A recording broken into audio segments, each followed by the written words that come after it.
What is up? Good morning to you fine people. It's got to be morning somewhere, right? In like, I don't know, Turkey maybe? Is it morning in Turkey? Maybe a little further east? It's got to be morning somewhere. India.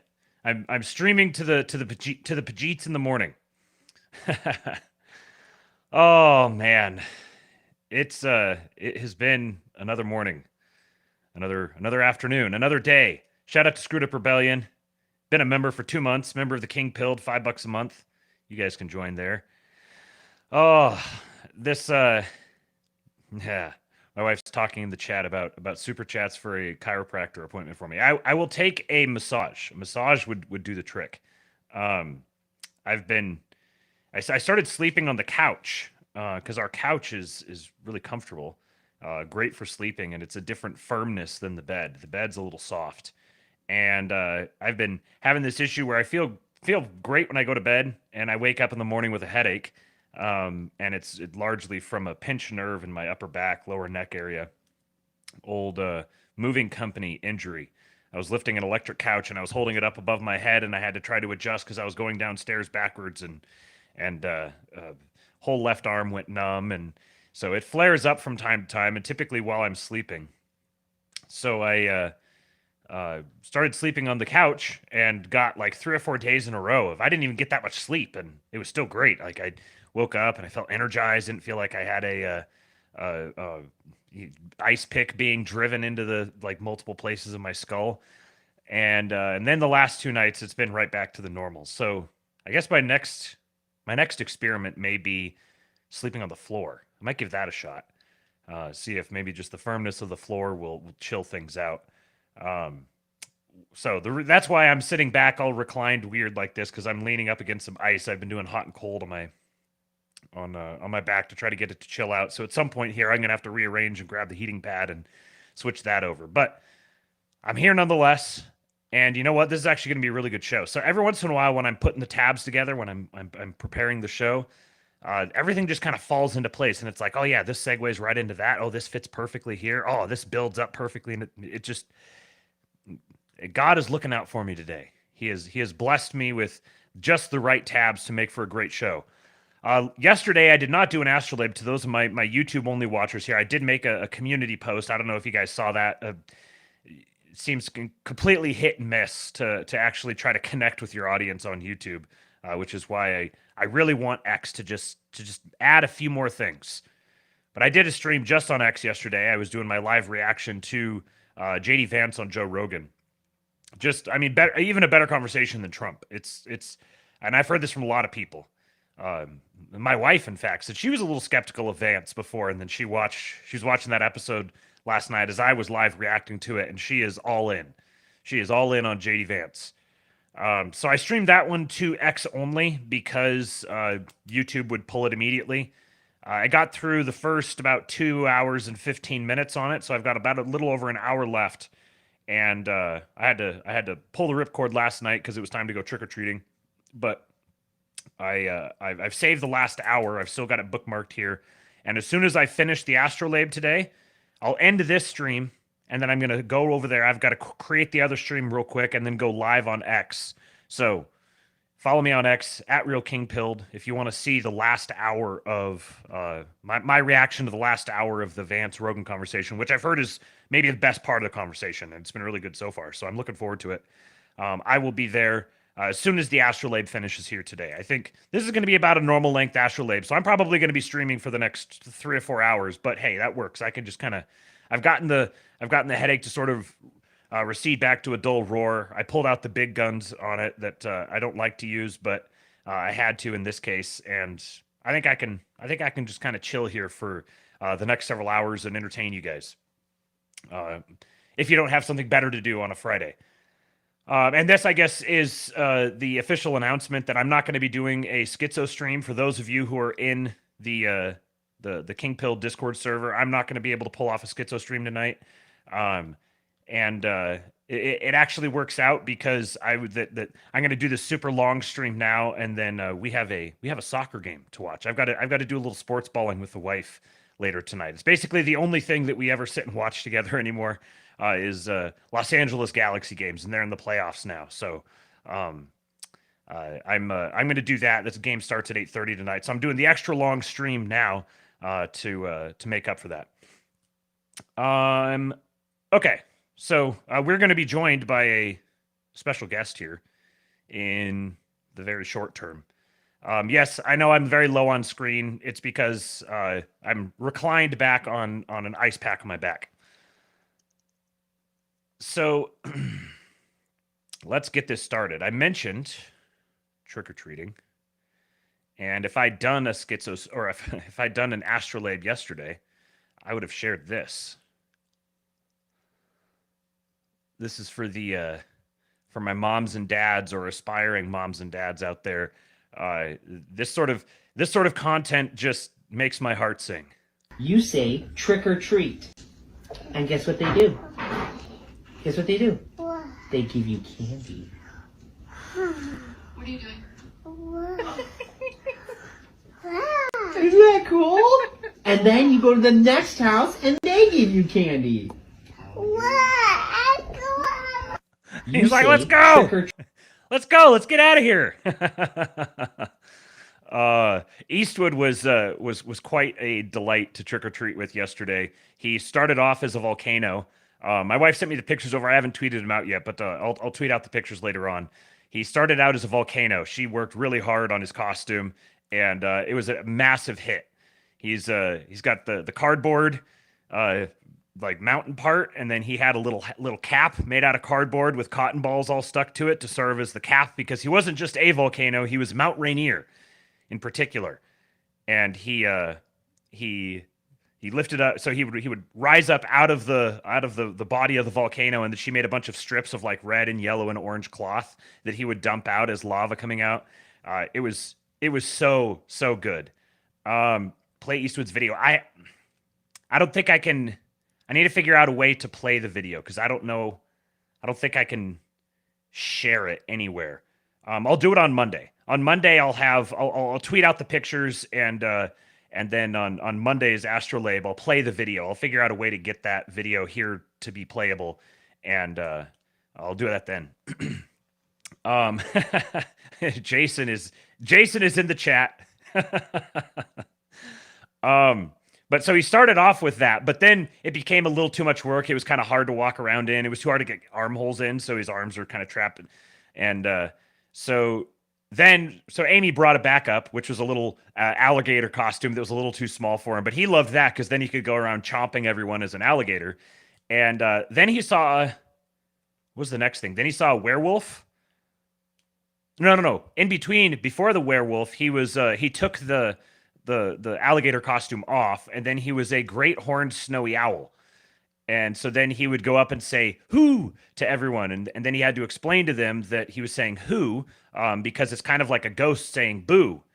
So he was a great horned snowy owl, and then he saw a couple of like big animatronic displays of werewolves, and decided he was a werewolf. And at this point, he was not wearing any costume or anything. He was just running around telling people that he's a werewolf, and like howling and snapping at people. So it was a great experience. It's the first time that I've been able to actually go trick-or-treating with him, because last year I was laid out with a headache, and the previous years he was too young. So we sat out with candy instead of going out with him. So this is a very, very special time. All right. Next one. The kids are going to be all right. This is a delightful musical tune. And it's good to see young guys like this still engaged in the old arts. Well, it's too late when you're at the gate. It's too late when you're at the gate. It's too late when you're standing at the gate. It's time to ride with the Lord. Well, where you're going, it's worse than jail. His mama and daddy won't go your bell. It's now or never, or forever in hell. It's time to ride with the Lord. Well, it's too late when you're at the gate. It's too late when you're at the gate. It's too late when you're standing at the gate. It's time to ride with the Lord. Well, just let Jesus take control and heal your heart and save your soul. 'Cause in hell there's no parole. It's time to ride with the Lord. Well, it's too late when you're at the gate. It's too late when you're at the gate. It's too late when you're standing at the gate. It's time to ride with the Lord. Well, you've had your chance, you know you could have. You heard the word, you know you should have. There come a day when you wished you would have time to ride with the Lord. Well, it's too late when you're at the gate. It's too late when you're at the gate. It's too late when you're standing at the gate. It's time to ride with the Lord. Well, it's too late when you're at the gate. It's too late when you're at the gate. It's too late when you're standing at the gate. It's time to get right with the Lord. Woo! Ah! That drop at the end. This is good stuff. This is the proper outlet for the theater kids. Get into quartet singing. Check this out. This guy found an Amish-owned shop running modern CNC machines and pallet changers, all powered by 1,200 RPM natural gas generators. How does this work? Like, I don't understand the Amish well enough, I suppose. Here I am in my ignorant, non-Amish understandingness. But what does even being Amish mean? I think it's awesome. I think this is cool. But I was under the impression that being an Amish meant that you didn't like own or operate these sorts of things. So how did this update happen?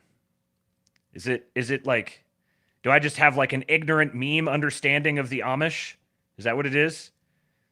I'm hoping while we're talking about this, I can buy long enough to get our special guest on here, because our special guest has a lot of experience with the Amish, and I'd be really interested to see his opinion. They're building horse carriages, ball hitches, gun components, fencing, and hinge caps for aluminum trailers. They're cooking.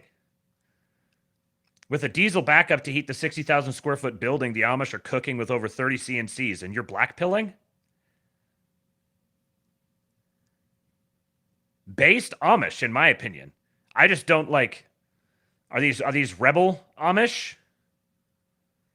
Let's see what you guys are saying in the chat. Bryce says it's a certain sect. Colin Rush says Amish 2.0. Jason, they've gone Jew.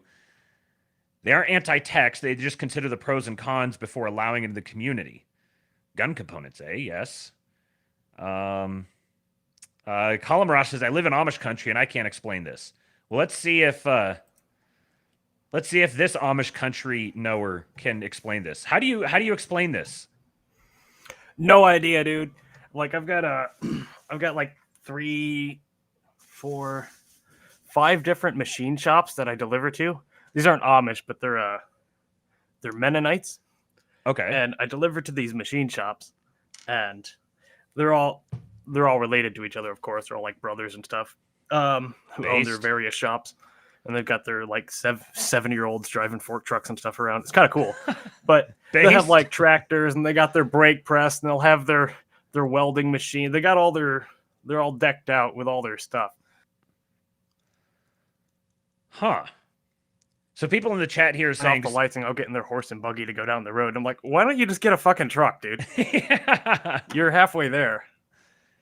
Some people here say some will not use electric, some will use tech to a limited degree. So is this just kind of like Protestant, like just a manifestation of Protestantism, where it's just kind of like you get your own little sects that each hold more or less closely to various different principles, and then, you know, in the case of these guys, they're like are these like the liberal Amish?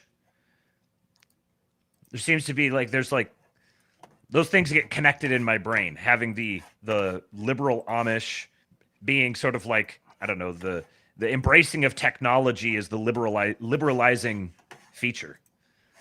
Protestant in the chat can confirm. Yeah. Something else with the Amish. 56 Amish workers are helping in western North Carolina with victims of Helene. They're in search of a base camp close to Black Mountain. They're bringing their own supplies to build cabins for Christ. This is the America I love. People coming together from all walks of life and helping one another. This is from Nashville, Angela. I like the Amish people, man. Like I would be plenty happy living around a bunch of Amish people. That's where you get your raw milk, isn't it? I get raw milk from an Amish guy. Yeah. Yeah. Is there a? Okay. Say something. Say something? Okay. There's like a 4-second lag. I'll be right back. Okay. My browser's been yelling at me to update for like 3 weeks. So I'll be right back. Okay. This is awesome. I love the Amish people. This is great. And what's cool here is Jordan Hall says, I'm in Black Mountain. Have someone contact me and we can get them to a base camp. They said, here's how to contact the organization. And we're working with them, different crew, I think. So this is one of the wonderful things about Twitter. I've got some more stuff on this later on, but this is genuinely beginning to happen more and more frequently, building these sorts of things, rapidly spinning up projects and relationships and stuff through Twitter, that I think we're about to enter a whole new age. Let's get Cooper back on here. All right, how's that? Can you hear me better now? Testing.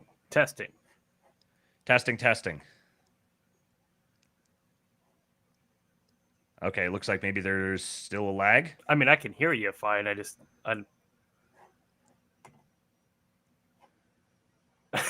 We should, for the next 3 hours, just keep stepping over each other. Like, no, you go ahead. No, you go ahead. Make it just become absolutely impossible to listen to. Well, let me try this. Let me try minimizing. Okay, you're frozen. I'm frozen. My browser just got updated. I'm going to drop myself off. Yeah, there's a lag. Okay, I'm just going to... Okay, there. I just dropped us both off and pulled us back up again. Does that make it any better at all? All right. The tech issues continue. I don't know what's going on. This is getting really weird. Like, stuff is messing up constantly. Now, this could be actually, now that I'm thinking about it, I think I might know the answer here. Because Restream is in the process of porting everyone over to their new Restream 2.0 studio. The deadline is in 10 days, and I've started getting little notifications saying, hey, update. It's basically making it more OBS-y, I think. And I just haven't had time to sit down and, like, reconfigure my whole setup here. So I wonder if that's what's starting to cause, they're starting to have, I don't know, weird issues in their back end. And they're manifesting as all these different audio issues. And then I switched over to Vivaldi, and maybe that introduced a second set of issues, or it's just a continuation of the same thing. Either way, this is if this is rooted back to Restream, it's going to really throw a hitch in my giddy up. Hopefully everything just works out. Amy says we're at 26 likes. Can we get to 100 for the second week in a row? Yes, please. Can we get to 100 likes while we're live? We got 76 watching so far.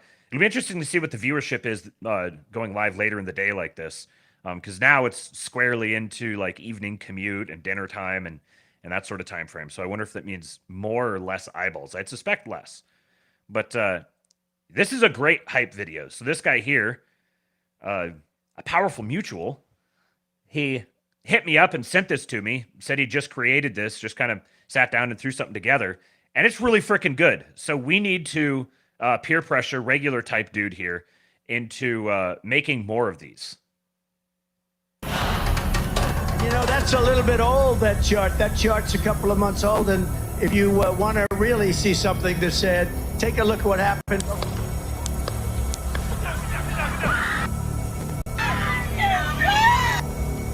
My God. Oh my God.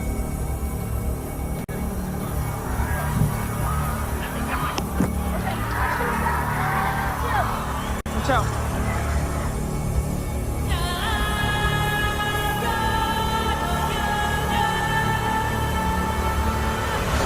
This election, I think, is going to decide the fate of America, and along with the fate of America, the fate of Western civilization. You need to understand this won't be like last time they stole the election from Trump. They are going to go for broke. But we're just not running against Kamala. We're running against something far bigger, far more powerful than them. She's purely a vessel. There is a war happening behind things. We left something undone. We gotta fix it. You know, we're told that there's nothing worse than Armageddon, but perhaps there is. Perhaps we should fear the Antichrist. Perhaps we should fear the one world totalitarian state. We are one people, one family, and one glorious nation under God. Together we will fight, fight, fight, and we will win, win, win. And we will make America great again. God bless you all. Thank you.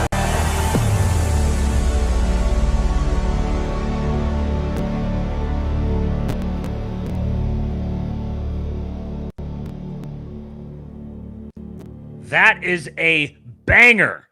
That is a banger of the highest order. Like I said, we need to peer pressure regular type dude into making more of this.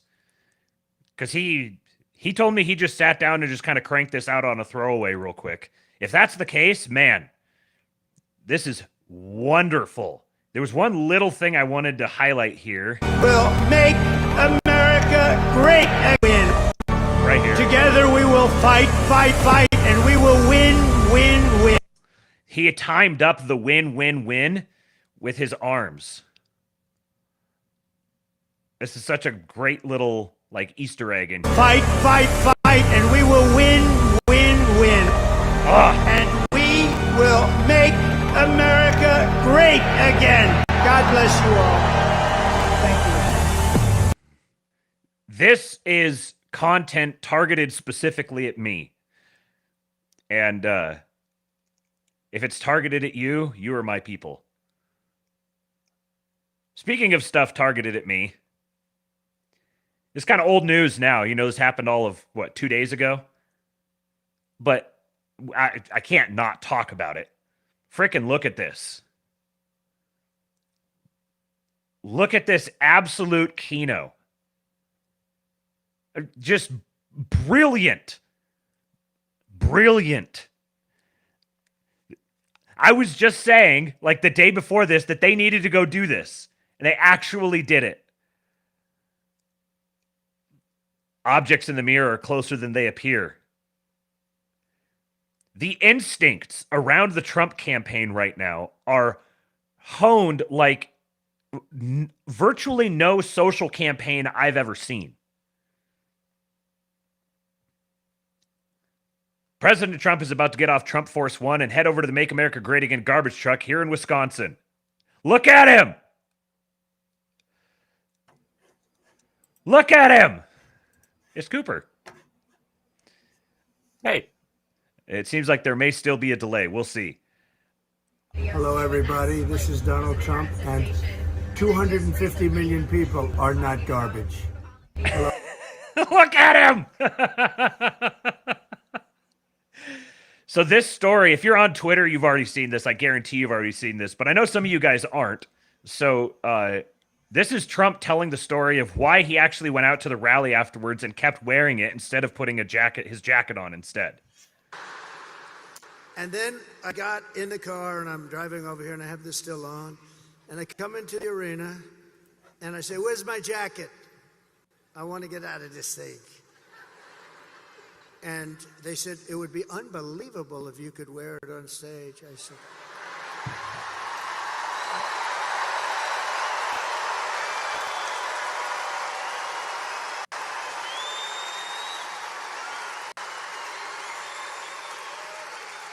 and I said, "No way. I got 25,000 people standing outside. I got all these people here. There's no way I'm wearing it on stage." They said, "Oh, okay, sir." I said, "Get me my jacket." But if you did, you know, it actually makes you look thinner. I said, "Oh." And they got me. I said, "I want to wear it on stage." When they said I look thinner, I said, in that case, I'll wear a mustache.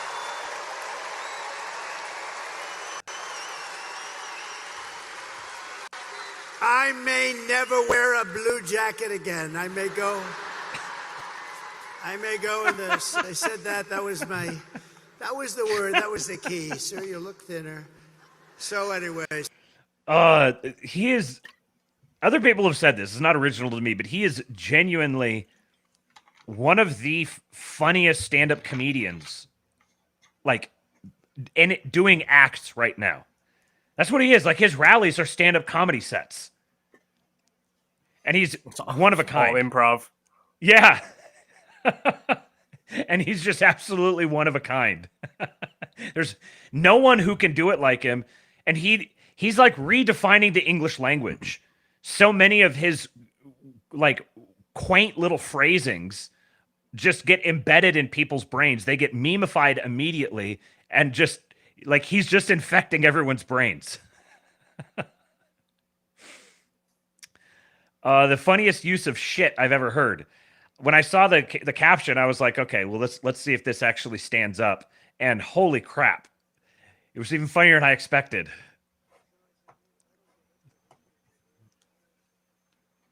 Whoops, didn't share. So I said, man, if I don't get up there, this is going to be very embarrassing. These stupid people, they'll say, he's cognitively and physically impaired.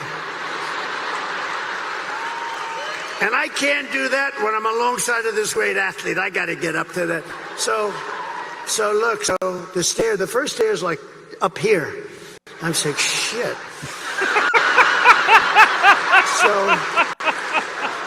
So I had the adrenaline going and I made it.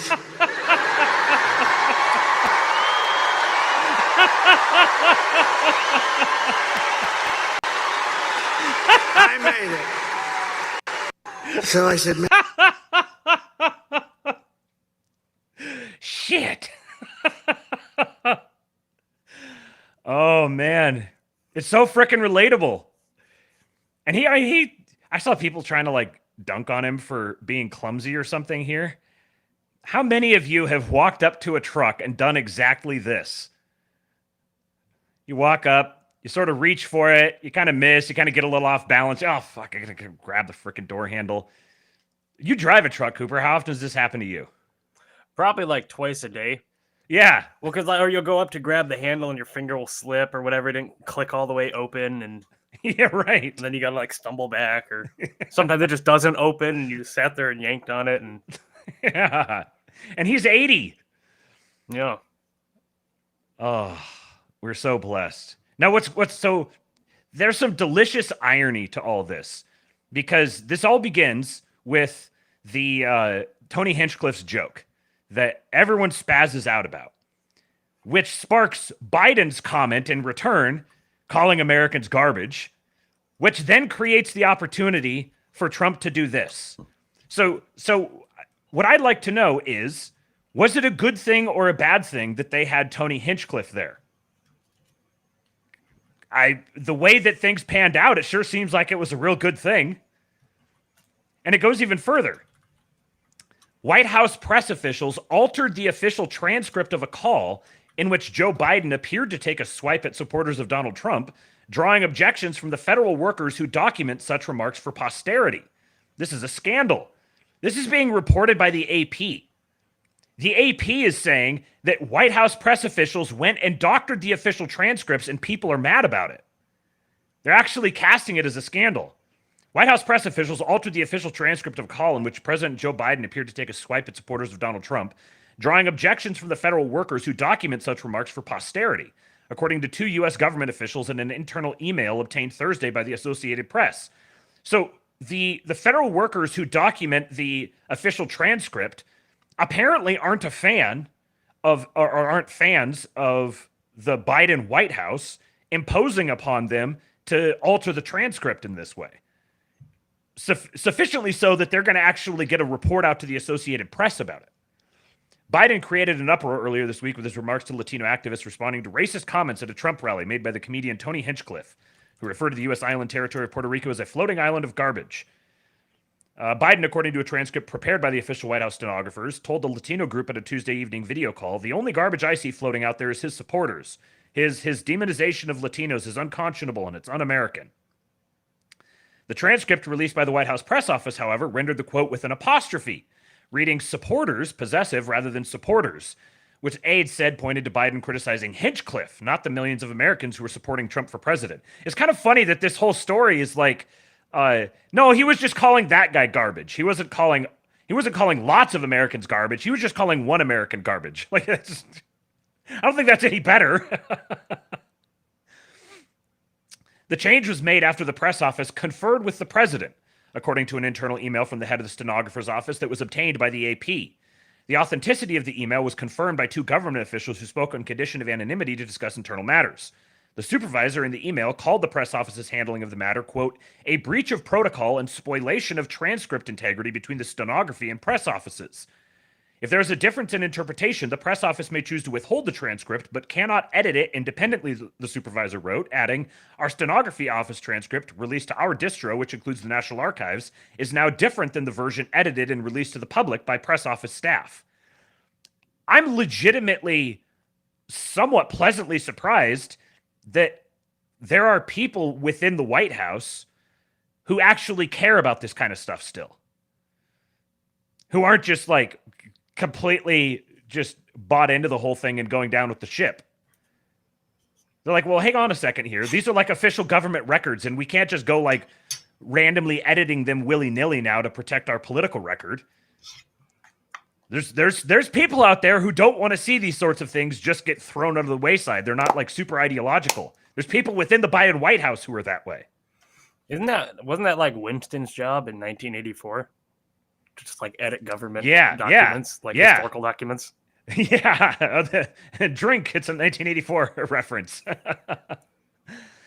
The supervisor, a career employee of the White House, so the Biden administration is getting longhoused, raised the concerns about the press office action, but did not weigh in on the accuracy of the edit in an email to White House Communications Director Ben LeBolt, Press Secretary Karine Jean-Pierre, and other press and communications officials. Quote, "Regardless of urgency, it is essential to our transcript's authenticity and legitimacy that we adhere to consistent protocol for requesting edits, approval, and release," the supervisor wrote.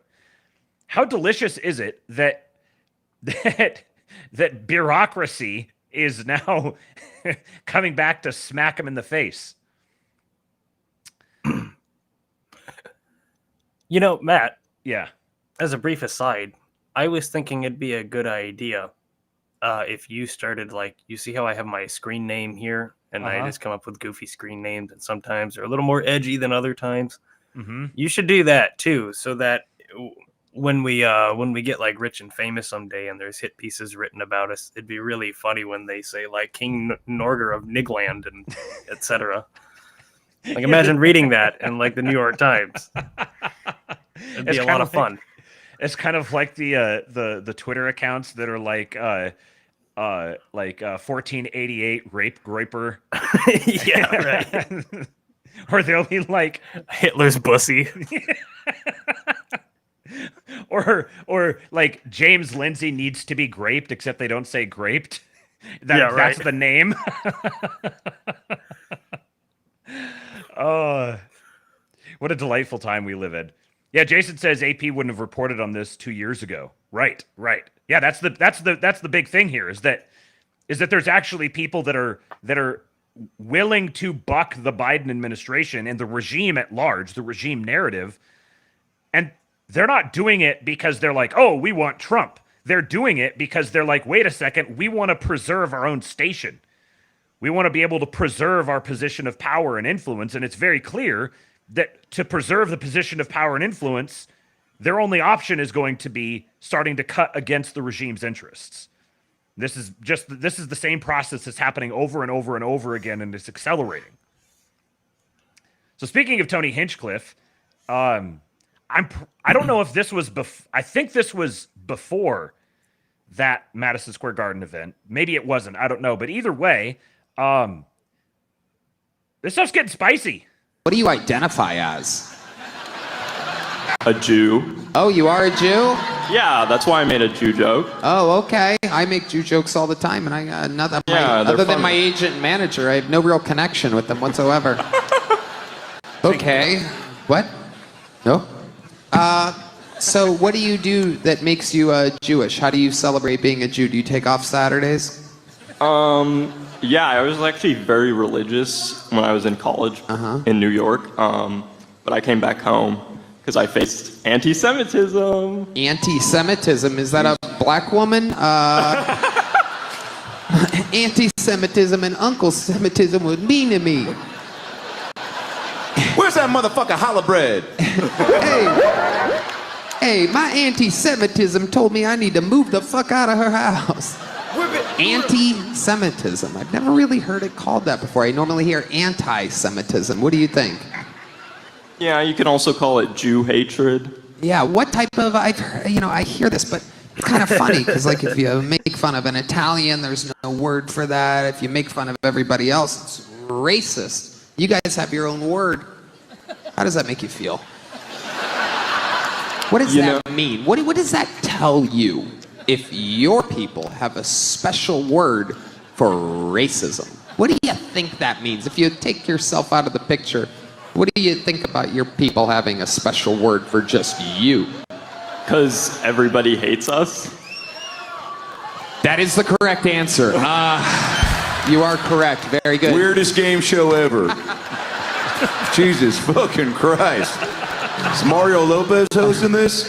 There's some very fun things I can do when it's not streaming live. What did they do to you? What exact type of anti-Semitism did you face? I got spit on. I got death threats. Where was this at? A college. In New York. New York City? Yeah. Outside Long Island. Long Island. And I know, a Jewish stronghold, right? There's a lot of, again, only you people call it a stronghold when you're populated there. Why do you think you would do that? Why do you think the blood that runs through your veins would make you call it a stronghold? As if though you own that land that is American land, clearly. Yeah, I mean, I love America, so...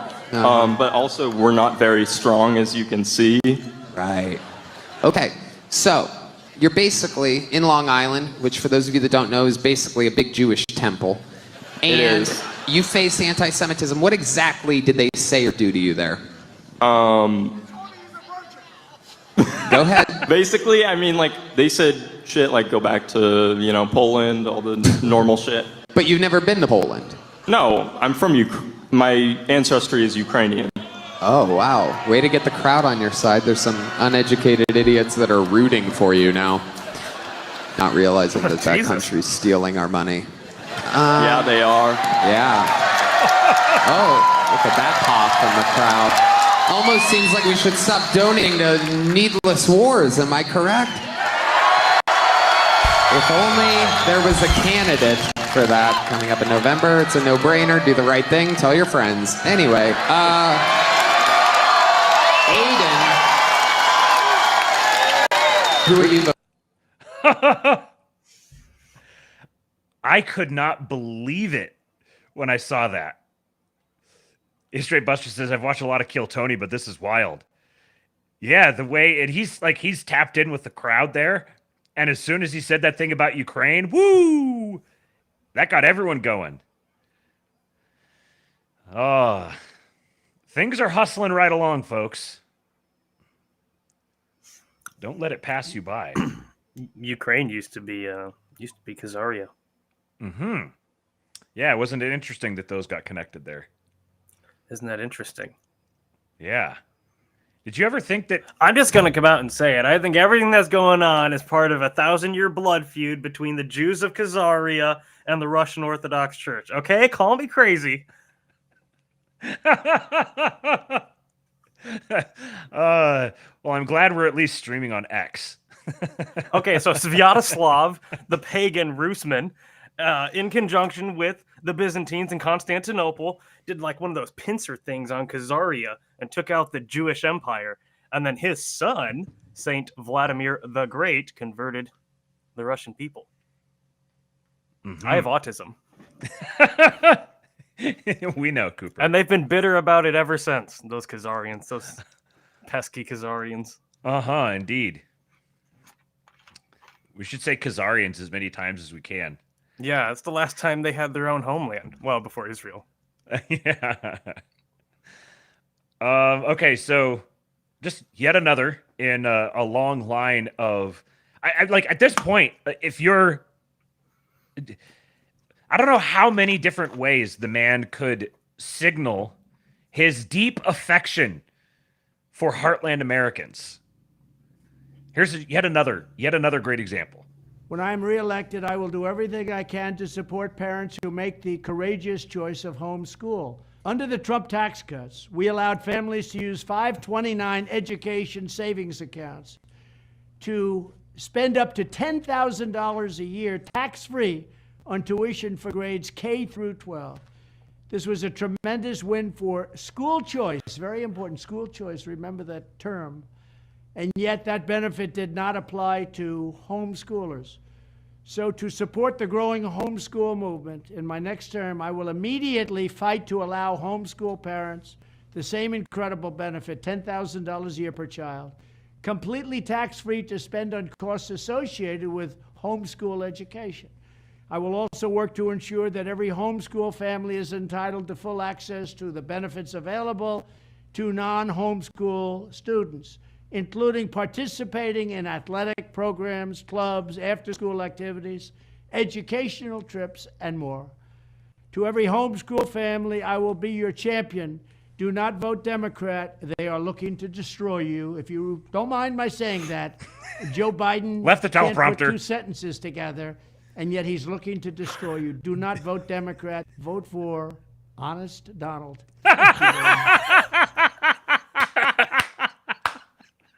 Honest Donald.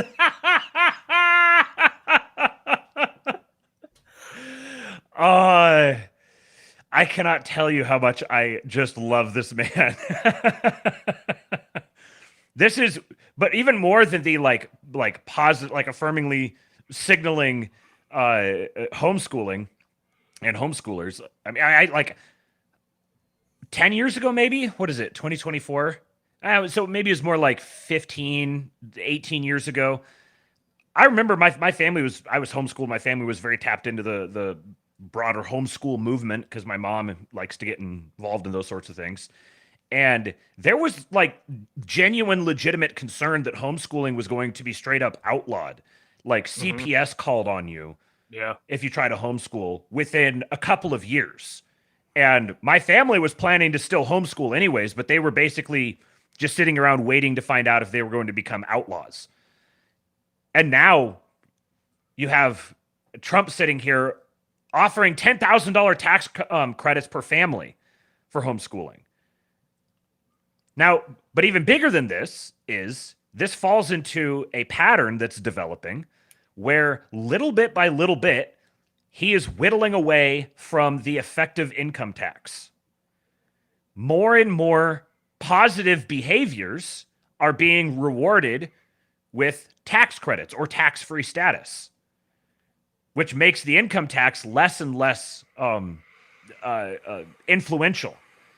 So it's like a soft way of abolishing the income tax. Basically just making all of the best behaviors that you want, you're incentivizing them by offering them tax-free status. So you get a lot of those behaviors like working overtime and homeschooling. You do these sorts of things or caring for an elderly parent or a family member. Incentivizing all of these things to happen is promoting stronger families. It's promoting more upward mobility. It's promoting more work and productivity. This is the best possible thing you could get. This is the best campaign within a democratic context that you could possibly conceive of. Dude, how dope would it be if like the income tax got abolished and we just like funded everything with tariffs and poured a bunch of money into like infrastructure spending? That's exactly the plan. Yeah. Is it? You think so? Yes. That's what I mean. According to Howard Lutnick, the way he's going into detail. I don't know who that is. He's the chair of he's the co-chair of the transition team, and he and Elon are going to be running the Doge, the Department of Government Efficiency. He's the chairman and CEO of Cantor Fitzgerald, and he's a multi-billionaire. He's a great example of he's almost exactly the type of guy that Stormy's been talking about. Oh, okay. A prominent, wealthy capitalist who is deeply invested in America and has an incredibly strong incentive for ensuring that America is as safe and productive and prosperous as possible, because that makes him richer. I'm a big fan of tariffs. Yes, me too. Especially pairing them with the reduction in the income tax. And when I need to do a live reaction to this video of him with Anthony Pompliano, because he's explicitly pointing back to the Gilded Age and saying, in the Gilded Age, there was no income tax, the government was funded by tariffs, and the wealth of the country exploded unfathomably. Like, operating within the US market is a privilege. It's a privilege that you have to pay for. That's essentially what a tariff is. A tariff is a subscription service for servicing the United States. You're creating a walled garden that people are going to have to bid over themselves to get into. And not even just like on the economic front, because I was actually earlier today I was listening to Dave Smith, which I want to do every now and then, check in and see what the libertarians, the based libertarians, are up to and thinking about. And he was talking about how he was commenting on the Joe Rogan Donald Trump interview. He was commenting on how he was like really, really, really impressed with Donald Trump going on about the income tax and talking about, yeah, maybe we should get rid of that. This sucks. And then he ruined it because he said, I love tariffs. I'm going to get shiny big tariff, or whatever Donald Trump said. And Dave was just like, oh, he had to go and ruin this really great moment by talking about tariffs. And libertarians just do not get it, man. No. Like, there is more important things than, first of all, free trade is a total scam. Secondly, comparative advantages. To, like, okay, maybe it's one of these things on paper, economically, it makes some kind of sense where it's like, oh, you guys are better at making bananas or whatever, and we're better at growing potatoes. So instead of us both doing potatoes and bananas and doing it poorly, we should just specialize and then trade with each other. And then we're both better off. And I understand that in principle, but there's also like an aesthetic and value judgment that has to be made about deracinating your own culture. Mm-hmm. Like, yeah, maybe it would be cheaper to do all the free trade stuff and the trading with everybody and hyper specialization and globalism. Like, maybe that'd be cheaper. But I don't know about you. I would prefer to have, a slightly more expensive cost of living or whatever, to actually have like an intact country, nation, yeah, right, yeah, that has like culture and some spunk, industry. Yeah, how much would you be willing to pay to have a high trust society and yeah, exactly, and like economic prosperity? And as Colin Rosh points out, free trade requires free movement of people. Yes. And I don't want those people. Yes. Right. Yeah, it turns out that people are not just economic widgets that you can move around arbitrarily to engineer ideal outcomes. Individualism, man. I've been thinking a lot about this. Like, I don't like the term individual anymore. Yeah. At all. Like, I think philosophically, it has a whole lot of baggage that I think is really negative. And I understand people just kind of use it colloquially, but we've gotten away from using the term person. Yes. Which has all sorts of implications. Yes. For identity and culture and like metaphysics and value, things of this sort. And yeah, God's not an individual, he's person. Well, not only that, person, individual kind of implies this sort of atomized unit, widget. Mm-hmm. Whereas person necessarily implies relationship. Yep, exactly. And I think that's a much better grounding for things like identity and culture and et cetera, et cetera. Remember our streams on the Trinity?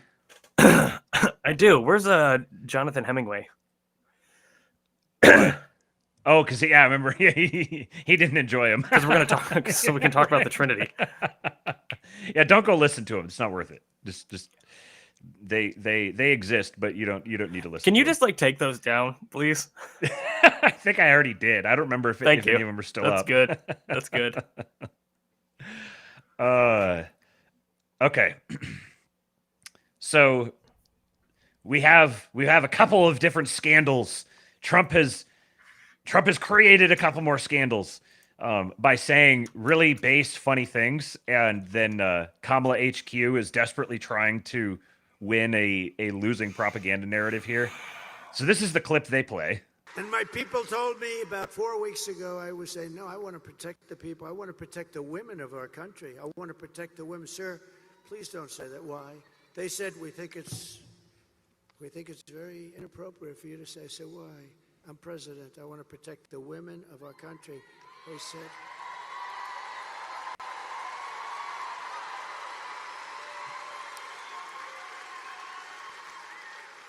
They said, sir, I just think it's inappropriate for you to say, pay these guys a lot of money. Can you believe it? I said, well, I'm going to do it whether the women like it or not. I'm going to protect them. And my people Exceptionally based. So here's I mean, even that just by itself. Honestly, actually, I don't even need to play the rest of it, because honestly, that by itself isn't even controversial. He was talking about in the context of immigration, and that little girl, Jacqueline Nungare, who was killed by the illegal alien. He was talking about it in that context. I want to protect Americans. And he's like, I'm going to protect the women, whether they like it or not. I like that. Yes. That's good. That's yes. good. So of course they're framing it as misogynist and right. that he's and actually they were even playing it. A couple of media organizations actually released it as just the clip. I'm going to do it whether the women like it or not. They just that phrase. And we're implying that this was related to abolishing abortion. Yeah, that's how they were framing it. Then another one, and this one is even better. Imagine like you have to choose between. Okay, here's your choices. The president protecting you, whether you want him to or not, or trying to like dodge the mud people from groping you, you know? Right, the mud people. When you're trying to go home from the store. Yes, right. Yeah. People who don't put the cart away. Yeah, right. All right, so this is one of the best things that Trump has ever said. One of my favorite things he's ever said. And I'll play this and then show you Kamala's reaction to it. I can't hear it. Is it not playing? It's playing, it's just I can't hear it. Why does it do that? I'm thinking all of these issues we had at the beginning, I'm thinking they're on your end, honestly. I think it's Restream. While you were gone, I said like Restream is in the process of porting over to their like Studio 2.0 thing or whatever. And so they keep trying to get me to go over that. So I think I have to sit down and go relearn how, because it's quite a different setup. It's much more OBS-y and not quite as like intuitive. Don't you hate when, UIs update? Yeah, for like okay, like I understand, like maybe you could make an argument like this new UI is going to be more intuitive and user friendly and blah blah blah. And it's like, yeah, but you just got me like trained on this one for the past 6 years, and you want me to jump over to this new thing? I don't want to do that. And I opened the Restream Studio, and every single time for the past like week, I get this pop up of a video of a guy with a British accent. He's like leaning in real quick, and he's like, "Hey, I know you're in a hurry, but please stop and listen to what I have to say." Like, no, and I'm like, "Fuck you, go away! I've got something to do." It's like, just let me use it. Let me keep using this one. I'm sure there's some reason why, and they have to. I'm sure there's more new features that come with it, and it'll be better and all that. But I just want to use the thing that I've already learned how to use. Yeah. You spend hours and hours trying to use this thing and developing it out. a Now you got to go workflow spend hours and hours to do it again. Yeah. Okay. Let me know if you can hear it now. But his daughter's a. Can you hear it? Yeah, I can hear it. Okay. But his daughter's a very dumb individual. Very dumb. She's a radical war hawk. Oh, I saw that. Let's put her with a rifle standing there with 9 barrels shooting at her, okay? Let's see how she feels about it. When the guns are trained on her face. They're all war hawks when they're sitting in Washington in a nice building saying, oh, gee, let's send 10,000 troops right into the mouth of the enemy. But his daughter... So Kamala HQ quotes it. Trump, let's put Liz Cheney with a rifle standing there with 9 barrels shooting at her. Let's see how she feels about it when the guns are trained on her face. Did you see Liz Cheney posted this? I saw that she did, but I didn't pay any attention to what it said. Yeah, she's just like, oh, this is like a dictatorship threatening to kill your political opponents or whatever. And it's like, okay, bitch, shut up. One of my mutuals on Twitter that I've shared on here before, Curtis LeMay did nothing wrong at Neo Americana. He said that it was 100% not a I don't know. It was entirely intentional that Trump said 9 guns pointed at her, because like just the fact that he named a number, he knew exactly what he was doing.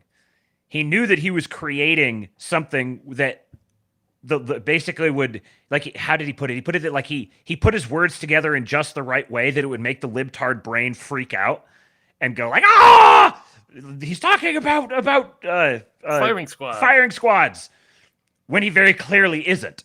And it just takes you have to work really hard to get the clip the other way, and the effect of it is that it has Kamala having to campaign on the idea of sending Americans to war.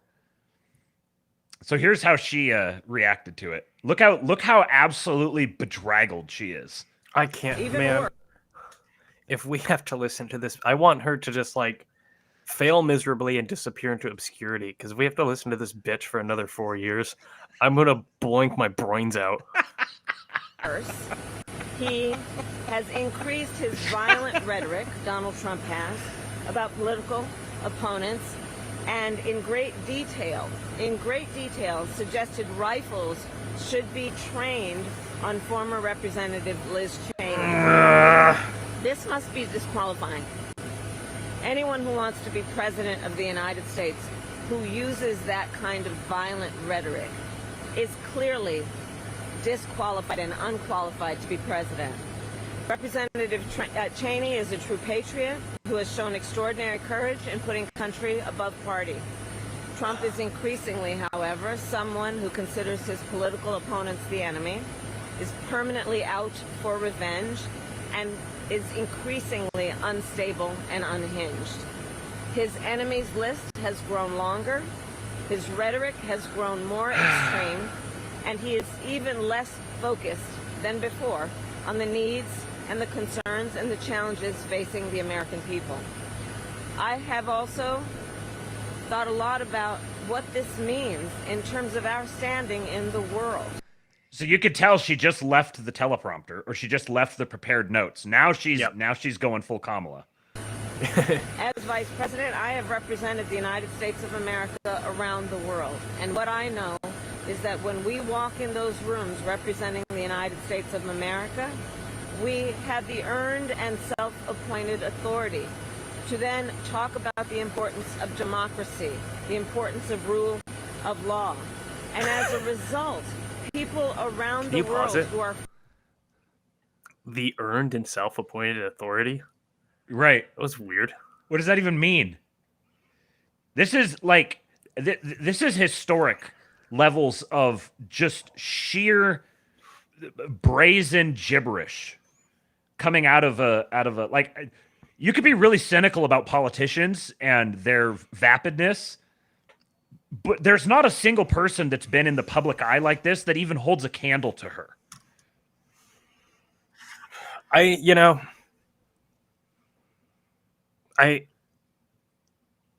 For a while there, because I didn't want to I didn't want to underestimate her. For a while there, I was wondering, like, okay, is she kind of doing a bit here? Is there more under there that's like, is there's something else going on? Is she actually maybe even a little Machiavellian? And I just kind of think she actually is retarded now. As time goes on, I think that's it. She's just really stupid. Yes, she doesn't have the capacity to to talk. She can't just sit and talk and have ideas come out of her mind and turn them into anything. She's able to just produce words, but they don't mean anything. And it's not in a calculated way where, you know, you could, I think JD Vance might have said this yesterday on the Rogan stream I was watching, where he's like, there's like a political skill to being able to say a lot of words without actually saying anything. Yeah. But that's not what's happening here. Because she gets in really bad places, like when the teleprompter goes down on her rallies, and she just completely, like, 404 errors. It's like she turns into like when Restream is being gay and it does the buffering thing and you just watch the circle go around. Yeah. You know, the little dots go around in a repeating circle. herself over and just over buffering. again. Speaking in gypsy curses. And what's wild here is this whole thing, every single thing, literally every single thing she said was straight projection. Like, doesn't have the remotest bearing to truth whatsoever. And it is a detailed blow-by-blow breakdown of every single thing that the Biden-Harris administration has been doing. Dude, it's amazing. Like, I've been listening to, because every couple months YouTube will give me a free trial to premium, and I take the free trial because it's nice listening to shit without ads and being able to lock your screen and all of that. But I don't ever pay for it. And today was just the day that that last free trial ran out, and I got bombarded with the ads, and I realized, you know, how much I guess I took for granted. It didn't take me long to get accustomed to not hearing this bullshit all the time, and I was actually kind of stunned. Where I remember as a kid growing up and hearing political ads, and you know, whatever, both sides, you'd hear them they'd have their ad or whatever attacking the other candidate, and obviously there was a whole lot of spin, and this was propagandistic and yada yada yada yada, but there was like at least some kind of truth to it. You know, like they would take something factual and then they'd spin it in their favor. Mm-hmm. And I was listening to some of her ads today, and they're just lies. Like, none of it's even true. It's not even like they're taking this and trying to spin it. They're just making shit up at this point. They look like something that would be produced by, like, is it legal just to keep lying? Like, can I just just hit my keyboard and just be like, make an ad, put it into 11 Labs and like spit out a voice, and there you go, and it's just whatever. It's just lying, making shit up. It's like Donald Trump raped a goose, you know? Can I do that?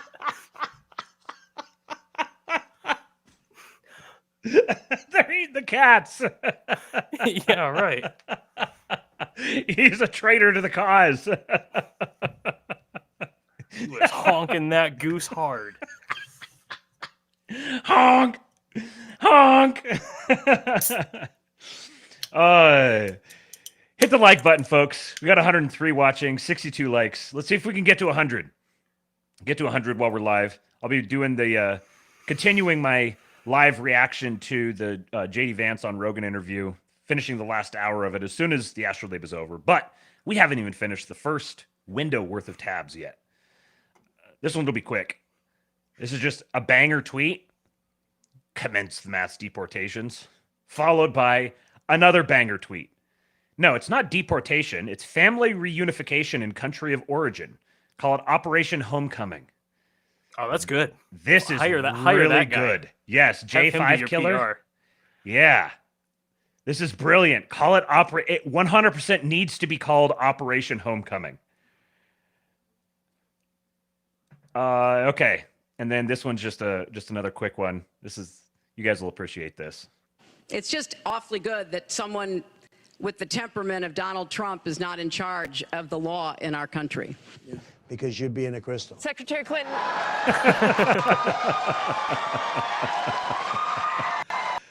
I remember how grating it was listening to Hillary Clinton. Mm-hmm. And man, those were the good old days compared to what we're dealing with now. Furthermore, Hillary Clinton was incredibly just contemptible. Ugh. But at least she was a competent operator. Mm-hmm. At least you could actually derive some information from the words that she said. Well, not only that, I'm at least she actually knew what she was doing, you know? Uh-huh. I don't know what's going on with Kamala, but is this kind of like when the libs yearn for the days of George Bush? You're like, oh, how good did we have it back then? Now we're like, oh, we yearn for the days of Hillary Clinton. man, I was talking to a buddy of mine who's a total shitlip, really good friend, known him forever, super tight, total shitlip, and I was trying to like talk about some of these things. Like, okay, so like I remember not that long ago, like Dick Cheney and Liz Cheney, that was like Lord Voldemort, you know, for the libs. Darth Vader. Yeah, Darth Vader or Palpatine, whatever. Insert super evil person. But now, like, you guys are cool with her, and it's just, oh, but Trump is so bad. He's so bad. He's so bad. And I was like trying to like pick his brain. Like I was actually trying to pick like, okay, why do you like? Okay, there's like 50% of the population at least that is voting for Trump, of at least the voting population. Why do you have so much contempt for them? And I have a lot of thoughts about this, but he didn't really give me a good answer. He literally did the meme. He was like, well, multicultural diversity is our strength, and look at all the good food we get. He did the meme, like, unironically, and I'm like, okay, well, this isn't going anywhere. But what do you think that is? What do you think that is? Why do you think the libs, like, just... They just really hate... They hate, like, average Americans. Like, they have contempt for them. I think it's probably because they've been. I mean, is it because they're modeling themselves off of an elite? They want to be elite. Yeah. The elites have contempt for the populace, and so they're even. Yes. I find this particularly like gross when it's somebody who came from.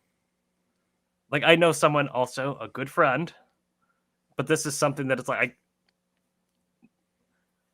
Like it makes me question whether or not I should even continue the relationship. Mm-hmm. Because they have so much contempt for like I don't know, conservative blue collar people, which is what they were. They grew up conservative blue collar, rural folk.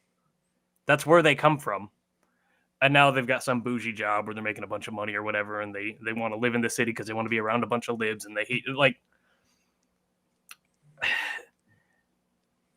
I don't ever talk politics with them, so they probably don't know how I feel about a lot of these things. But when they don't know, it's kind of, you know, one of the things about hiding your power level that's kind of, I suspect, good. Maybe good's not the word, but like beneficial. You actually get to see what your friends think about people and about your people and about you. And it's... yeah, it's, I don't know, it's something I've been kind of, there's been this weird tension within me about that relationship for a long time because I love this person very dearly, but they hate me. They don't know it, but they do. Mm-hmm. Tyler said it's literally TV shows, and that's basically what I was gearing up to say. And it's both. It's what you're saying, the who's producing the TV shows, it's people who have contempt for Americans. So they produce TV shows that have characters that are super relatable and fun and iconic, who model the behavior of hating Americans in all sorts of little ways. And TV shows have so completely consumed the mind of like the younger Gen X to older Zoomer, maybe even the Zoomers. Like the younger Zoomers are really starting to check out of a lot of Hollywood culture, but But like from like the older Zoomer back to the younger Gen X, like that whole broad swath of people just exists in TV shows. And I remember being in that world kind of like when I was in college, I was watching TV shows like crazy, and I was living as if I lived in the world that I was watching in the TV shows. And it took a while to extricate myself from that sort of base fundamental mindset. So for a lot of these people, it's not even something that they're consciously choosing. It's literally what they think reality is. Right, and that's the kind of the other side of like this particular person I'm talking about. That's kind of like the other side of it is like, you know, they're plugged in. Mm-hmm. Like, can you be mad at the blue-pilled people? You know? Right. That's why the blue-pilled people aren't really actually your enemy. They're you might as well think of them in this particular context. If you're evaluating enemies, you might as well think of them as not even people. You know, I heard Moldman They're recently. automatons.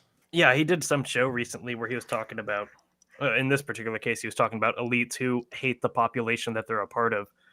And then the interviewer, I don't remember what the show was, but he was asking him, like, what do you think motivates them? Is it like self-interest or whatever? And he's like, well, it's not really self-interest. It's like, because they do all sorts of things that are not in their self-interest, and they do it gladly.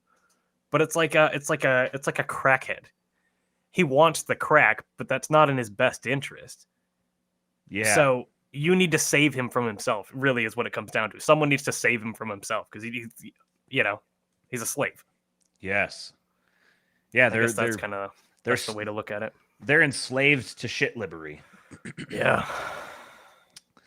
Okay. I got some election polling fraud stuff here. First, a tweet here from Pazzo. He says, understand the power of X in the Bucks County example. You saw things, you filmed things, you made it viral. We got it all to the lawyers, they sued, and the judge ruled that election laws were violated. Early voting is now extended in Bucks County, Pennsylvania until Friday at 5 p.m. So it just ended 2 hours ago. The story he's talking about here is this. Judge extends early voting option to suburban Philadelphia County after Trump's campaign sued. A Pennsylvania judge on Wednesday sided with Donald Trump's campaign and agreed to extend an in-person voting option in a suburban Philadelphia County where long lines on the final day led to complaints voters were being disenfranchised by an unprepared election office. Judge Jeffrey Trauger said in a one-page order that Bucks County voters who want to apply for an early mail ballot now have until Friday.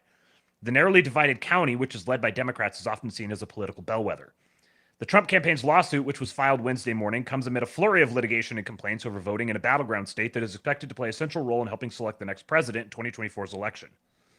The lawsuit sought a one-day extension through Wednesday at 5 p.m. for Bucks County voters to apply in person for a mail-in ballot, a method referred to as on-demand mail voting in Pennsylvania.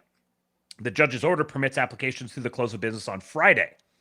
So they were looking for a one-day extension. What happened was the voting was supposed to shut down at 5, but there were people who had gotten in line before 5 who were standing in line, and the poll workers cut them off and said, "No, you can't come in." And so this is what they were suing for. So the Trump campaign was, I think the deadline was Tuesday. Did it say? And they were looking for an extension to Wednesday, and the judge gave them an extension till Friday. Bucks County officials said they're pleased to be able to offer additional days for those who are still seeking to vote on demand. Trump and Republicans cast the ruling as a win because it was a win. I think that was all that was really relevant from here. Tuesday's 5 p.m. deadline to apply in person for a mail ballot. Should have been allowed to get a ballot even after the deadline. However, Bucks County Election Office denied voters that right and ordered them to leave, the lawsuit said.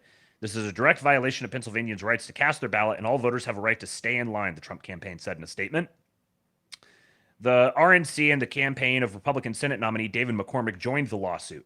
In 2020, Bucks went for President Joe Biden 52-47 when he carried the state. 4 years early, Hillary Clinton won Bucks by a point, 49-48, when Trump won Pennsylvania. It should tell you something about what the Trump campaign's internal polling is telling them about Bucks County if they were there actually suing to get it to stay open to get more voters. Governor Josh Shapiro's administration had urged counties to allow every voter who was in line by the 5 p.m. deadline to submit a mail-in ballot application. Responding to criticism and misinformation on social media Tuesday, Bucks County has said every voter in line by 5 p.m. Tuesday would be allowed to apply for a mail ballot. Pennsylvania does not allow early voting on voting machines in polling places as some states do.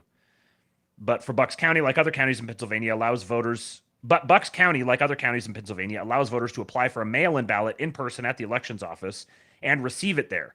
A time-consuming process strained to the limit by Trump's exhortation to his supporters to get out and vote before Tuesday's deadline.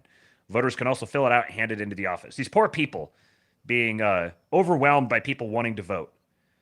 Voters waited up to 3 hours on Tuesday. Those still in line at 5 p.m. were told to go home, the lawsuit said. So it's so retarded, man, that like every state, like just how every how every state has their own freaking DMV. Every state has their own like voting laws. Couldn't this be standardized? Like nationalized elections? Yeah. nationalize federal elections. I think it's inevitable. I think it's going to happen. Okay. I think there's lots of good reasons for it. I think there's probably some bad reasons for it, and it's definitely not. I think the beauty of the Constitution is that you can make a lot of these things constitutional, but it definitely wouldn't have been intended originally. But I'm not a constitutionalist. I like the Constitution when it's useful, and I don't like it when it's not. Yeah, right. So, but I think it's inevitable. I think it's going to happen inevitably, just given the role that federal elections have come to play. I wonder why hasn't any politician up till this point or any president made voting day like a national holiday so everyone gets the day off?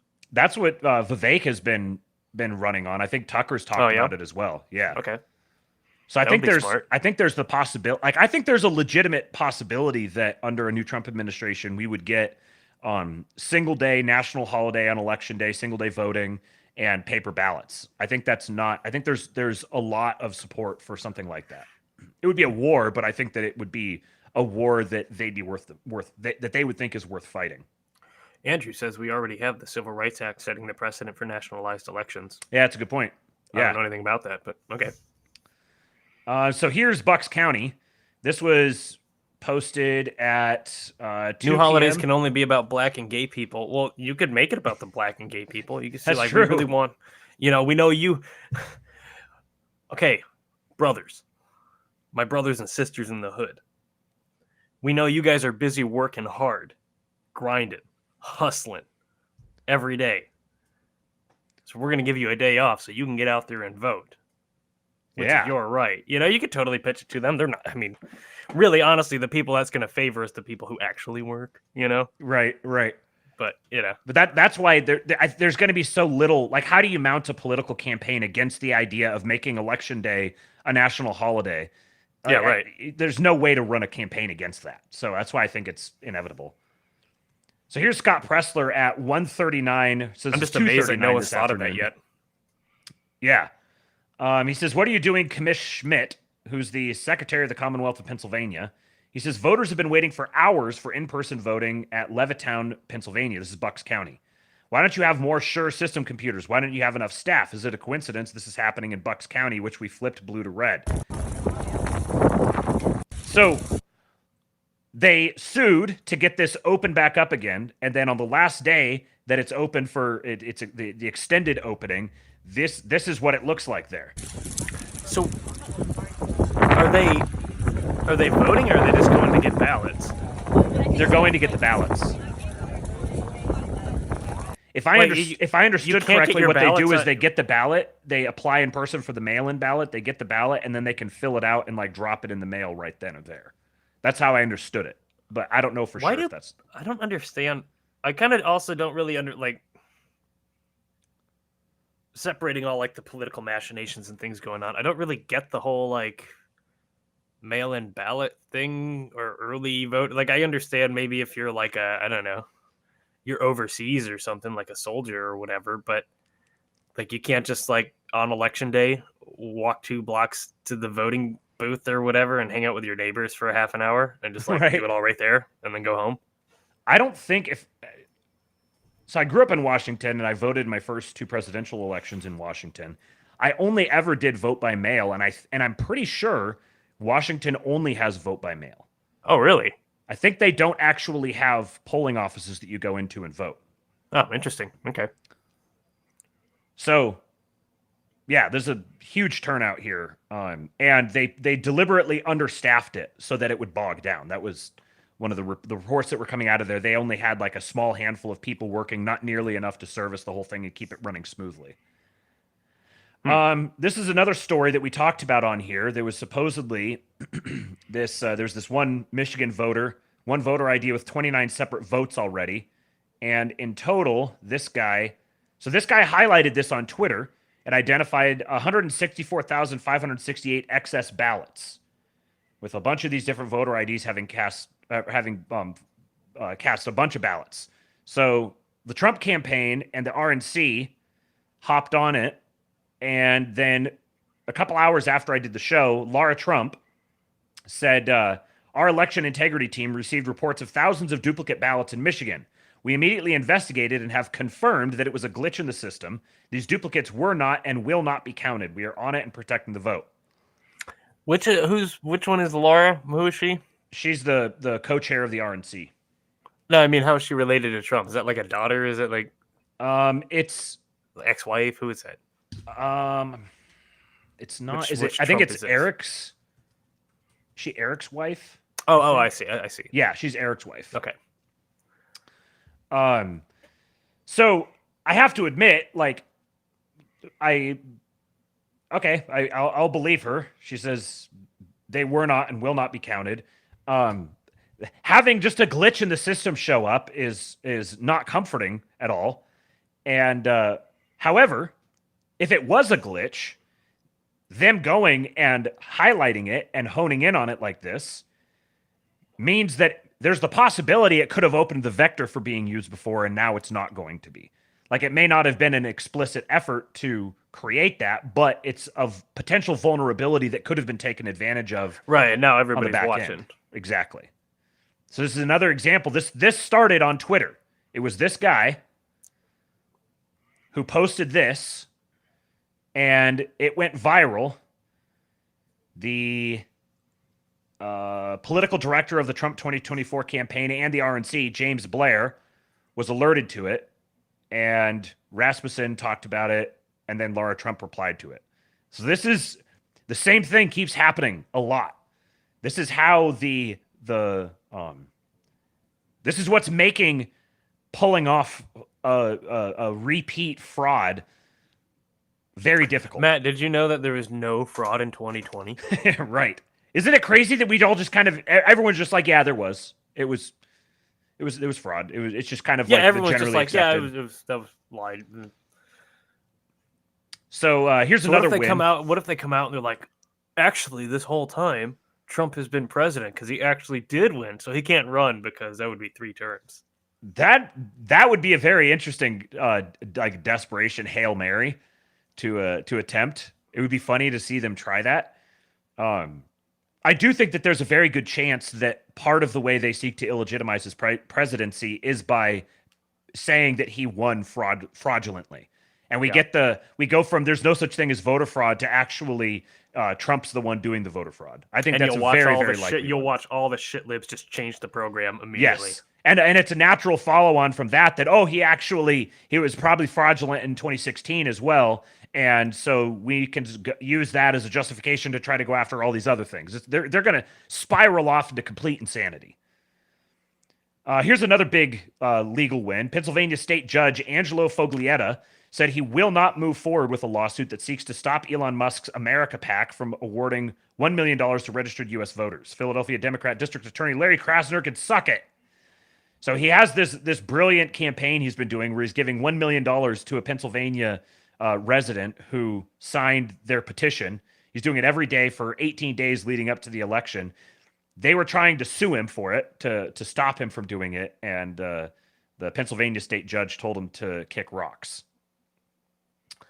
What do you think, Matt? Do you think we got this one in the bag yet?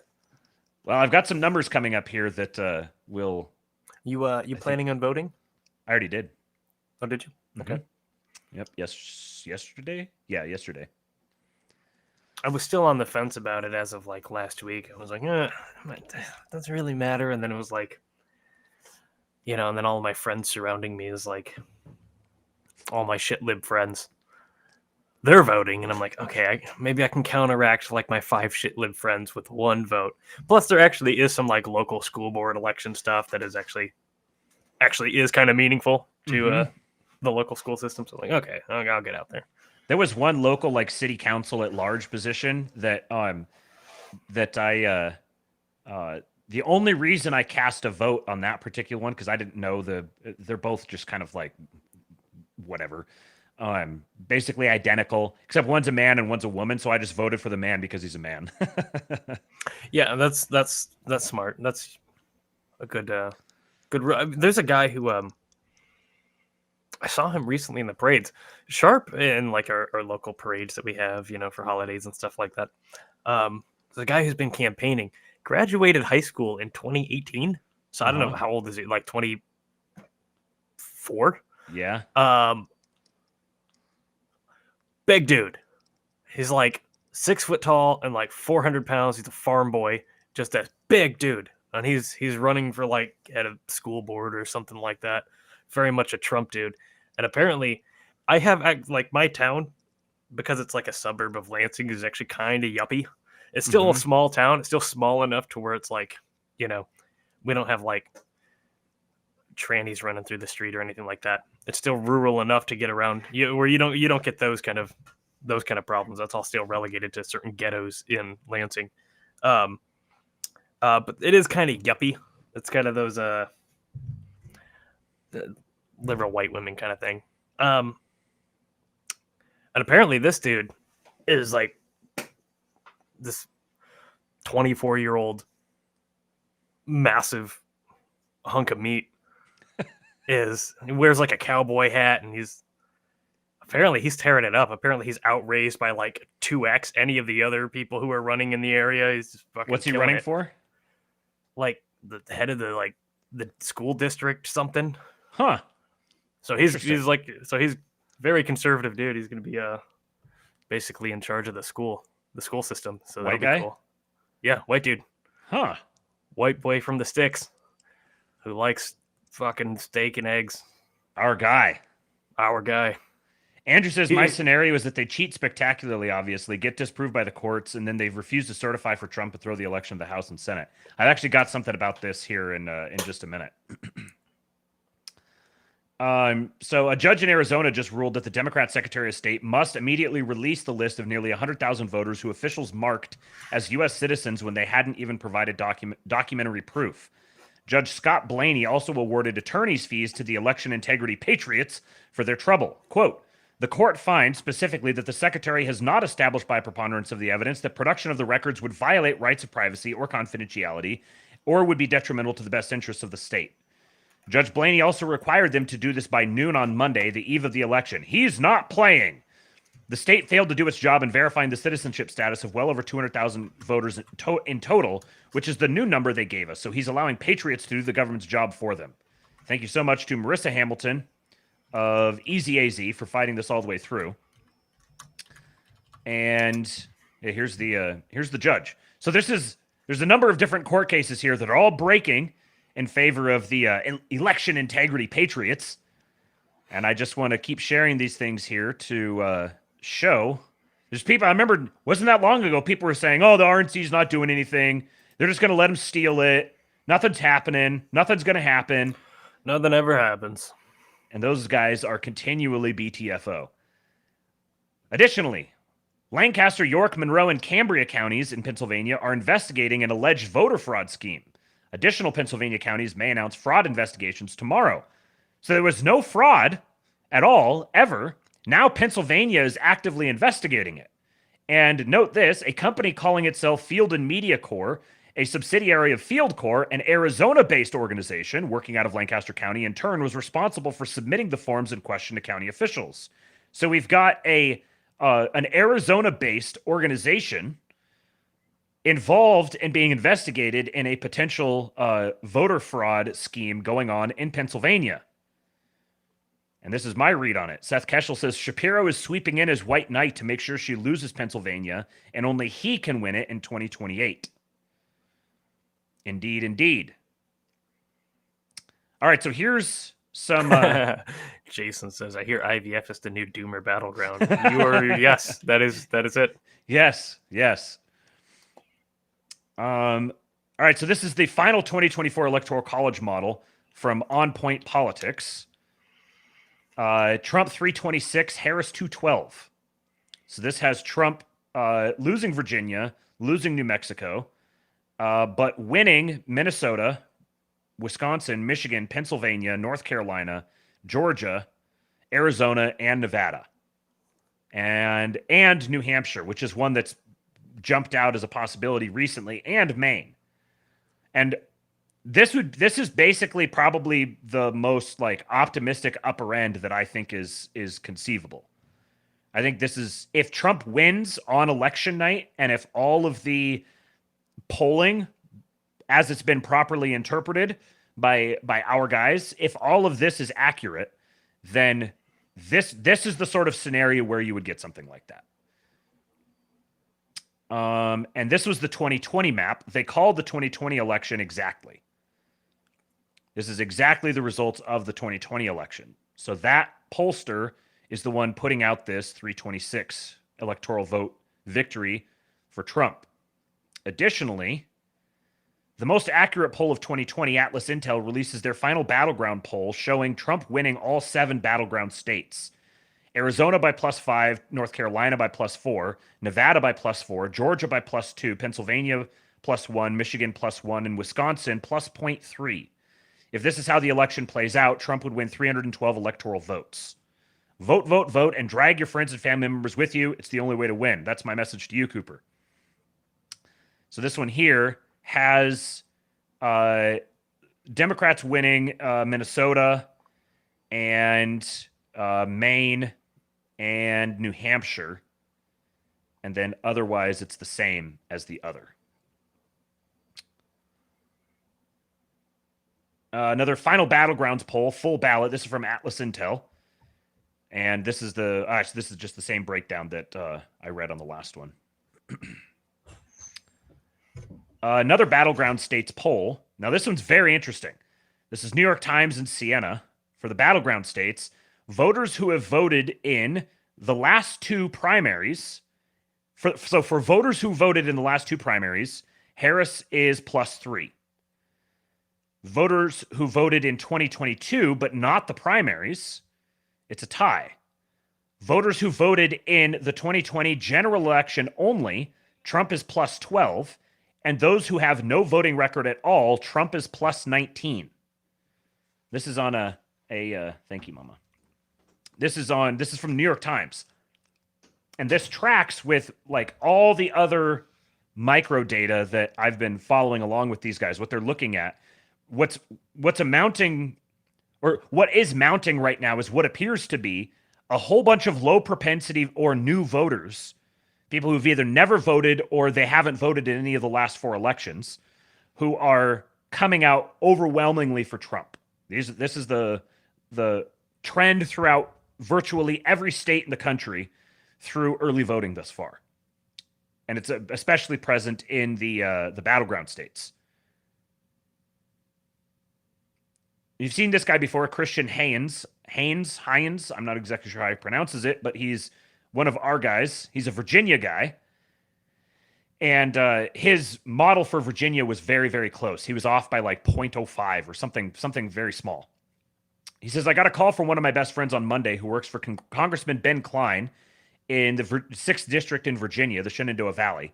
He said they're seeing a massive surge of new voters coming out of the woodwork that Republicans have absolutely no data on at all.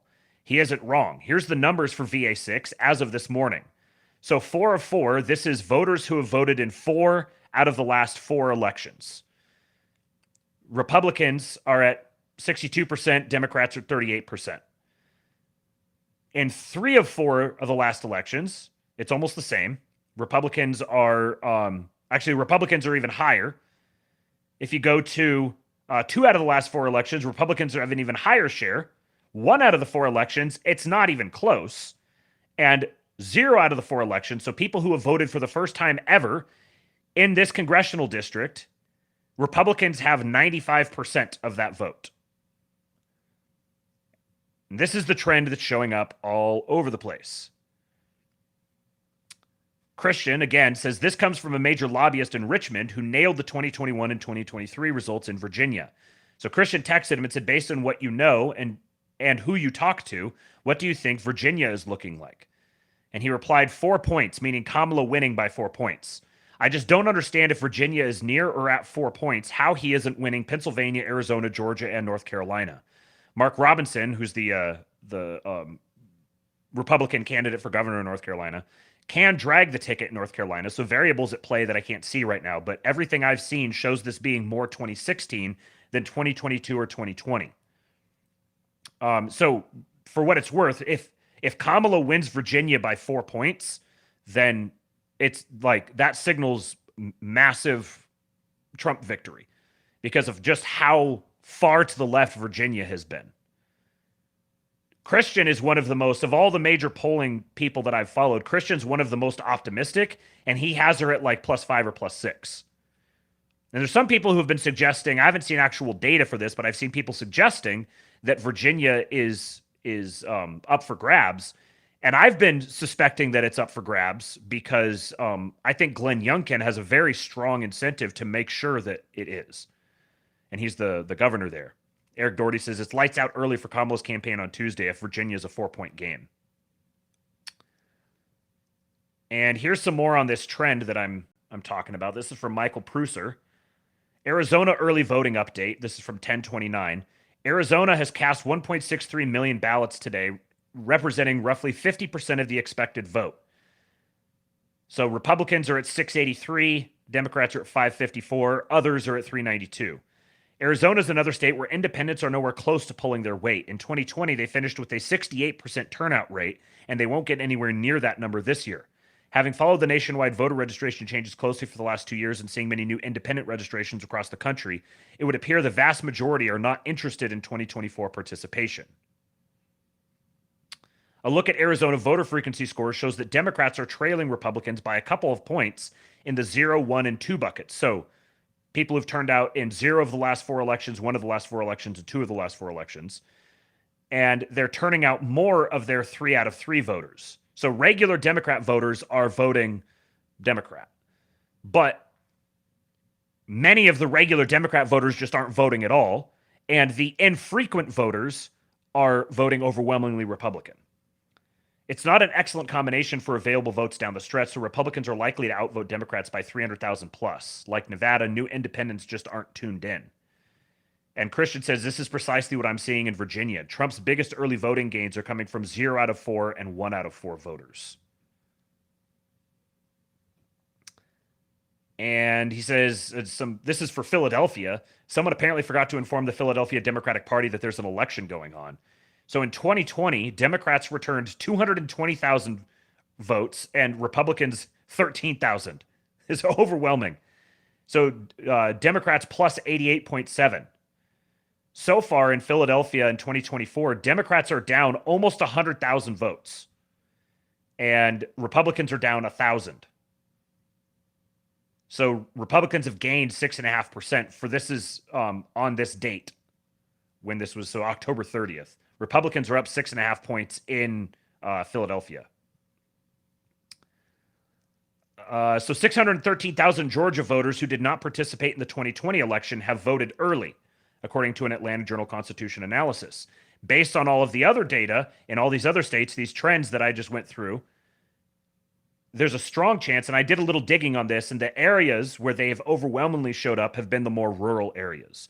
So there's this really steady drumbeat developing in the data that there's a lot of low propensity voters who are turning out, and they're turning out for Trump, and Democrat turnout is really depressed. Do you know what the total early votes are like cross country at this point? I was on a site yesterday. I think it was let me see if I can pull it up here. From Target Smart, which is it's a lib thing. Data, is that where it is? Yeah, I don't know. I saw something yesterday, but I don't remember what the number was. What do you think the overall turnout for this election is going to be? I think it's going to be way lower than usual. You think so? Yeah. Just based on all the trends so far. I mean, Republican turnout, generally speaking, is lower than usual. Like, all of them are lower. Democrats are way lower. Independents are quite a bit lower, and Republicans are a little bit lower. So turnout overall, at least thus far, has been much lower than usual. There's the possibility that this is because independents and Democrats are just waiting for Election Day, and they're going to totally break tradition and turn out overwhelmingly on Election Day. Yeah, I was going to ask, like, who typically on Election Day, who are the people that typically vote? It's typically like 70 to 80% Republicans. Interesting. And it's like the other way around for early voting. Early voting is like 70%. It's like 70-30 Democrat, and then Election Day voting is like 70-30 Republican. So Republicans who are leading or within a very close distance behind the Democrats right now are strongly favored for this reason, because they it's expected that they're going to have, like, even if they have just sort of about the turnout that they've had in the past, they're still way ahead in most of these key areas. Eric Doherty here says, my current read is that the Trump camp is gunning for the following victory path: Georgia, North Carolina, and Pennsylvania. They seem to view Georgia as the safest. North Carolina has tended to poll to the left of Georgia heading into the end of the election, whether it happens or not. So rallies in Pennsylvania and North Carolina in the final hours would make sense. They released his rally schedule. He's doing 12 rallies in the last 4 days. And there's a bunch in North Carolina, a bunch in Pennsylvania, a couple in Wisconsin, and then the very last one is going to be in Grand Rapids at 10:30 p.m. Monday night. Can I just like show up to that?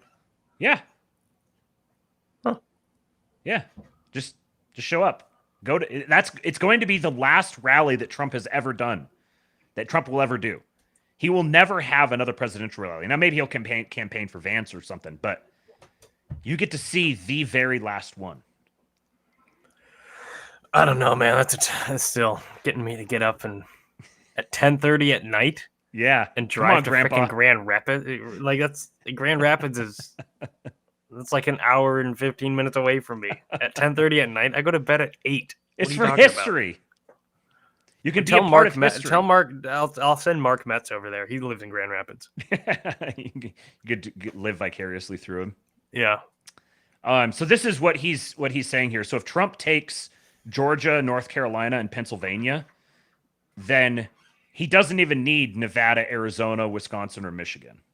Assuming everything else breaks according to what virtually everyone expects, as long as he takes North Carolina, Pennsylvania, and Georgia, that puts him to 270.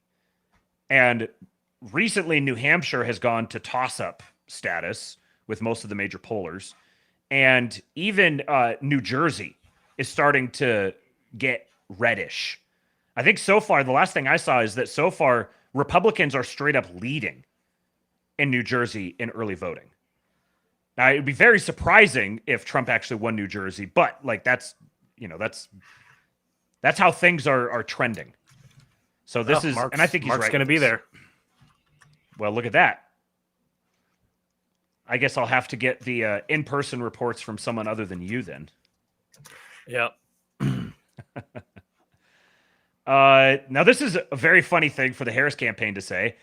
Harris campaign is preparing for Trump to declare victory prematurely. Quote, we fully expect he will declare victory before all votes are counted. Senior campaign aide tells reporters before pointing to 2020. He did this before. It failed. If he does it again, it will fail. What an odd thing to say, because there's no way he's going to declare victory while he's losing. So they're signaling here that they expect that he will be winning. Okay, here's the thing I was talking about, Andrew. So this is from one of the dumbest people I've ever seen. Eli Mistall. Look at him. Trump's secret plan with Mike Johnson to steal the election is more devious than you probably think. It's not just electing Trump via the House. It's decreasing the overall number of electoral votes until Trump wins in a majority. I explain in The Nation. This is actually something I've seen a lot of people who have been talking about and wondering exactly how the mechanism goes, and he breaks it down here, so that's why I was going to read this. During the Nazi throwback rally at Madison Square Garden on Sunday, after Donald Trump and his MAGA cohorts finished insulting pretty much every non-white person who might even think of voting for him, Trump revealed that he doesn't actually need votes to be installed as president again. Referencing a secret plan he has with Speaker of the House Mike Johnson, Trump said this, quote, I think with our little secret, we're going to do really well with the House. Our little secret is having a big impact. He and I have a little secret. We will tell you what it is when the race is over. When pressed, Speaker Johnson released a statement effectively confirming the existence of the plot. Quote, by definition, a secret is not to be shared, and I don't intend to share this one. Obviously, I'm not a party to the conversation Trump, Johnson, Beelzebub, and Vladimir Putin may be having on how to steal the election. It's entirely possible that the secret plan is nothing more than a penny ante plot to, say, set fire to ballot drop boxes, which could be foiled by the Hardy Boys or Merrick Garland should he ever wake up. Most educated guesses assume that Trump and Johnson are secretly talking about installing Trump as president through a contingent election, whereby the House of Representatives, not the Electoral College, determines the president. I think the plot goes deeper than that, but let's start with the contingent election idea. Now, this what if there is no secret at all? It's just they're trolling. I think that could very, very well be possible. But what I think is interesting about this is this strikes me as classic projection. This is them laying out what they plan to do as a way of warning that he's going to do it. To understand how this works, you have to understand the 12th Amendment of the Constitution. Oh, yes, this guy is a 12th Amendment of the Constitution understander. It's like blueing on shit. Oh, yeah. Here's the key language. Got a bluey. The person having the greatest number of votes for president shall be the president, if such number be a majority of the whole number of electors appointed. And if no person have such majority, then from the persons having the highest numbers not exceeding 3 on the list of those voted for as president, the House of Representatives shall choose immediately by ballot the president. But in choosing the president, the votes shall be taken by states, the representation from each state having 1 vote. This is what people are talking about when they mention a contingent election.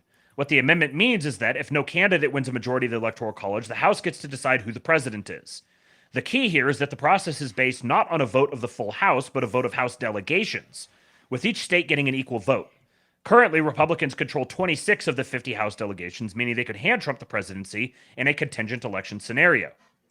That would be a neat trick for Trump, but I don't think the Republican plan even requires them to get to a contingent election where the House chooses the president.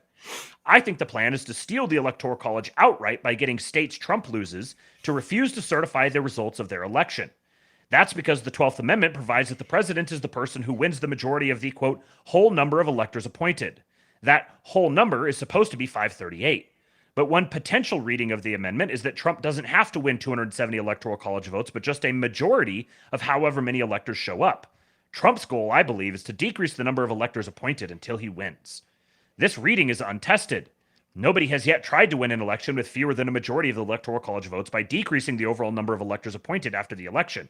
But it's an argument the Trump team could put forward, and it's an argument Democratic lawyers and experts are preparing for. The first step in such a process is to get Republicans in states Trump loses to contest the certification of their own elections.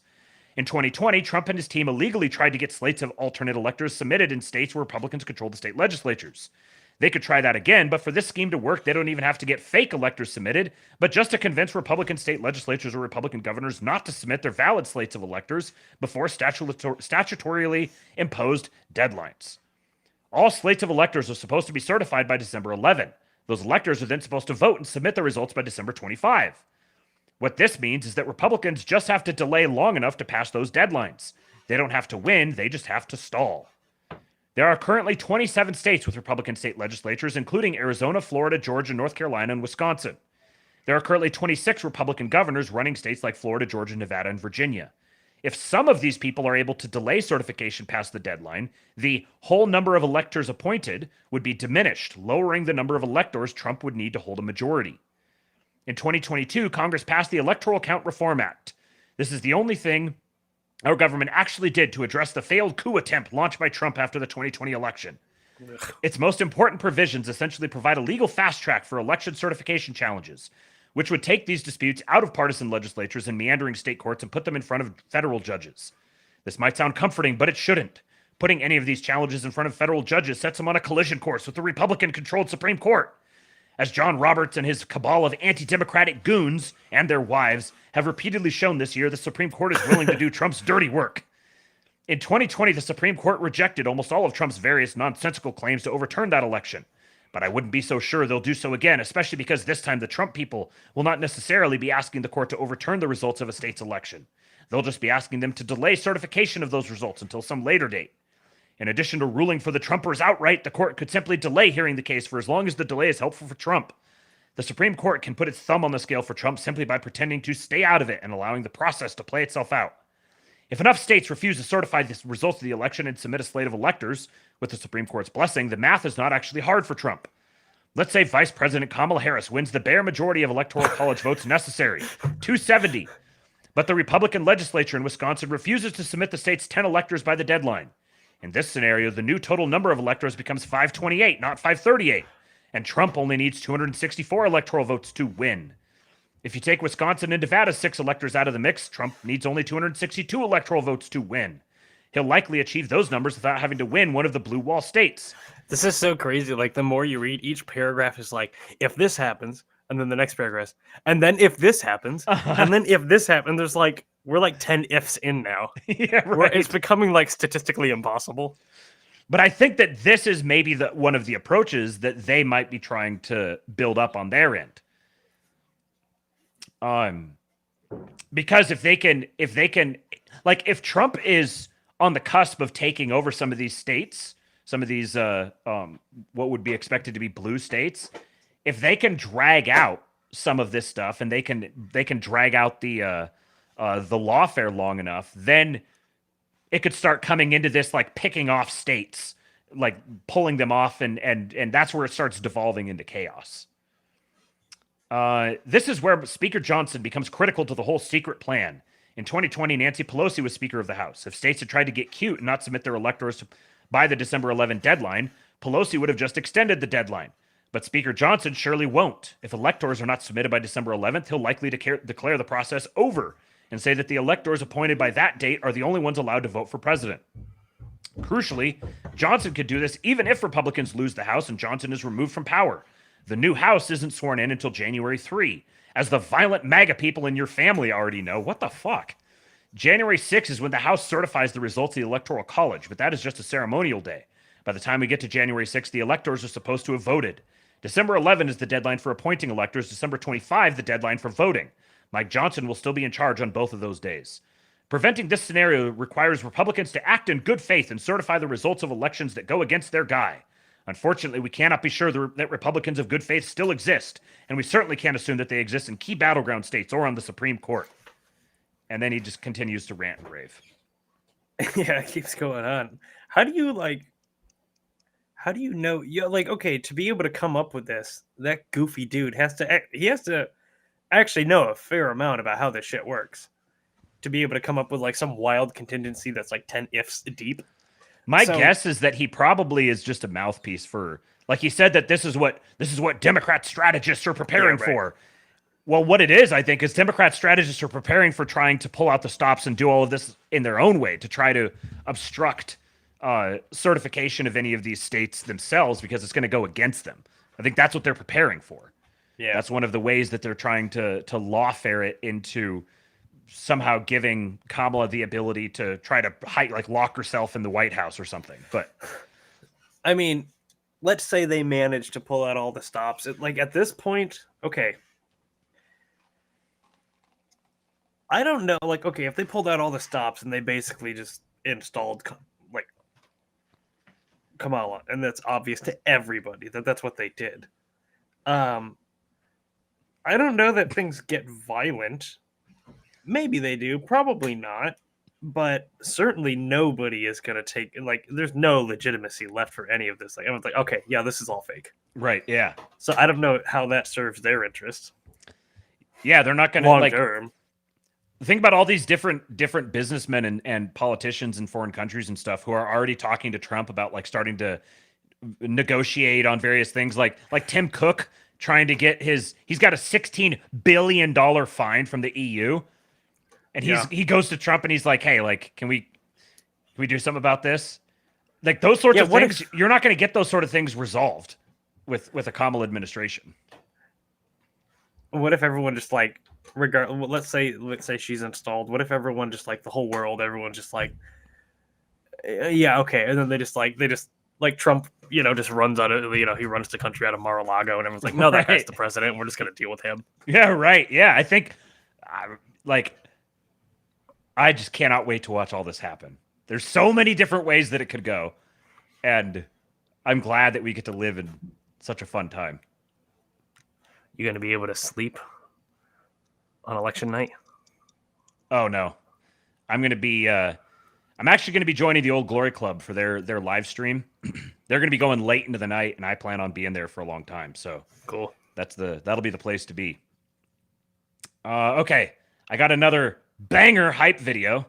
This one from Woe, good friend of the show. This Tuesday. Loud. Holy crap. Was that really loud on your end? Cooper? Sorry, I was muted. It was loud, but it wasn't blowing up my earphones or anything like that. So okay. I turned it down a little. Yeah. Here's your chance to stand up and declare you are not going to take it anymore. If Trump doesn't win this election, it's the last election we're going to have. He once asked me if I can name a country run by a black person that wasn't a shithole. They've given your jobs to illegal migrants and sent our blood and treasure to fight in stupid foreign wars. They're eating the dogs. They're eating the cats. We will begin the largest domestic deportation operation in America. They called us racists, bigots, fascists, Nazis, and they called me Hitler. We bleed the same blood. We share the same home. One glorious nation under God. I don't think that we've seen anything like this in modern American politics. That's right, Jesus is king. I'm not just MAGA. I'm Gothic MAGA. As the first Samoan Malaysian low IQ former. Everyone knows she is a very low IQ individual.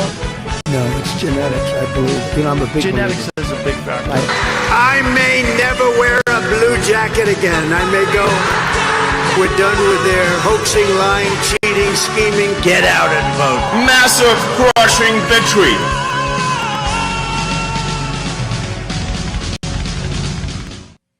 Yeah. I'm just accumulating all of these hype videos.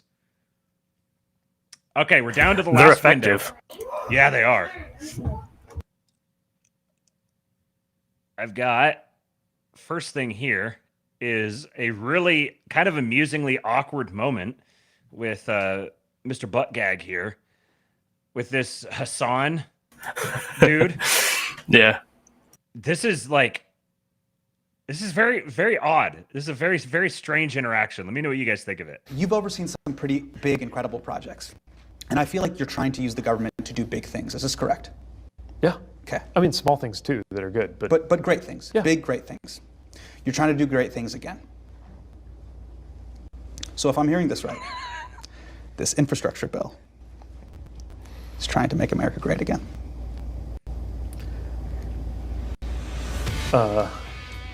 We're trying to make great American things. Again. I'm not big on again. A return to greatness. I don't love looking for greatness in the past. Part 2, the return. More great, better, stronger, and greater. I mean... Back in 2020, every Brooklyn millennial I knew was dunking on Pete Buttigieg for being a teacher's pet McKinsey tryhard who made his volunteers do this dorky-ass dance. But 2024 Pete Buttigieg? Dare I say Pete 2.024? Oh, he is meeting the moment. He's become the Democrats' messaging messiah. Putting in so much camera time, my man is basically a Twitch streamer. So I grabbed a little bit of that screen time myself to talk with Secretary Buttigieg about high-speed rail porn, SpaceX, and why a mile of subway tunnel costs 10 times more than a Marvel movie. I don't know what just happened. I can't tell if this is if he's punking him. Is this suddenly now we're going to cast the Democrat as cool and we're going to try to make the Democrat into a Trumpian Republican? He's cool and we're going to talk about infrastructure boondoggles and how we're going to this is Black Mirror shit. Bryce, he said my contempt for Butthole Pete is irrational. Such a loser. Butthole Pete. It sounds like something from Toy Story. Butthole Pete. I can't believe I've never thought of that. Oh, I'm never going to think of it the same. He's Butthole Pete forever. I love this part right here when he suddenly realized something was up. That look. Wait a second, you motherfucker. What are you doing to me? Oh. But I do think this is an interesting component to this is you're starting to see... Yeah, very millennial humor. Oh, yeah. you're starting to see like SNL and these like super regime shit lib millennial comedy shows are starting to move in a where they don't just purely exist to like do dances with giant vaccines and stuff. You know, they're like So if I'm hearing this, they're actually willing to take shots at the special people in power. It's very interesting. So this is probably one of the best quotes that I've seen. So I haven't watched the last hour of the JD Vance interview with Rogan. I'll be doing that here as soon as we finish the Astrolabe. I'll be going live again on Twitter to watch the last hour. Sucker. But this is the best quote from it, I think, and a lot of people have really gotten locked in on this one. That's what's happened with a lot of old school liberals is they say, yeah, you know, we don't care what you do in your bedroom, but we believe in the fundamental right of people to speak their mind, and the Democrats just don't believe in that anymore. So and crazy. I've thought a lot about like what is going on there and what's driving it psychologically, and I think what's going on is the entire modern Democratic Party grew up in an era where there was consensus. Right, Walter Cronkite could say something about the Vietnam War, and it turned out he's probably right about that, actually, and it collapsed public support for the Vietnam War. Where they grew up in America where social trust was just so much higher, and I think that a lot of them are trying to reimpose that social trust from the top, not recognizing that high level of social trust came organically from the way that American society worked. And if you have people trying to reimpose it from the top, it actually degrades the very thing that you're trying to create. Because I've seen, family members of mine who got really radicalized because they were like, wait a second, should we be masking 3-year-olds in our schools? Like, does that do something to their language development? And then they would get kicked off of Facebook because a person with 900 Facebook friends who has no public profile dared to like question the prevailing narrative. And again, they ended up being right about it. I actually think that what the left is doing is degrading social trust by trying to create it from on high. And I kind of get the psychological impulse because, you know, like a lot of great things that we do come from high levels of social trust, but you've got to reestablish it organically. You can't try to force it on people. Etalk in the chat says Vance knows this stuff too well to be a grifter. Yes, that's in a sentence essentially what I was going to say. It's remarkable to me to see a politician thinking and talking about these sorts of things in this kind of a way. It's completely surreal. And some great thoughts on this from Catherine Boyle. Not to counter signal Vance, because I like the guy a lot, but he does. I don't know if this is just it's just how he talks, or if this is sort of a thing that he's picked up during his time in politics. But he kind of has that sort of cadence that politicians have when they talk that I just cannot stand. Yeah, he does. Yeah, he definitely does. Vivek has it too. Yeah, I can't stand that shit. Just grates me. So Catherine Boyle says, one of the more surprising parts of this interview is hearing a candidate for vice president explain that the realignment we're living through isn't really policy or candidate specific. It's institutionalists or those clinging to the old top-down order versus those who've given up on existing institutions. You hear this division online all the time, yet this thinking hasn't really hit offline retail politics yet. You certainly don't hear many national candidates naming this or providing meta commentary on it. JD Vance is the first truly online candidate of our lifetimes. And then she said, podcast election, meme election, vibes election. The real question of this election is this. Online culture has always been upstream of offline politics and culture. And because of the gulf between online and offline, the internet has never really determined electoral results. Yes, Obama used the internet. Yes, there were memes in 2016, but the discourse wasn't dominated by internet culture. This likely changed this year. This is the first millennial online candidate, the first online ticket with a hyper-online team.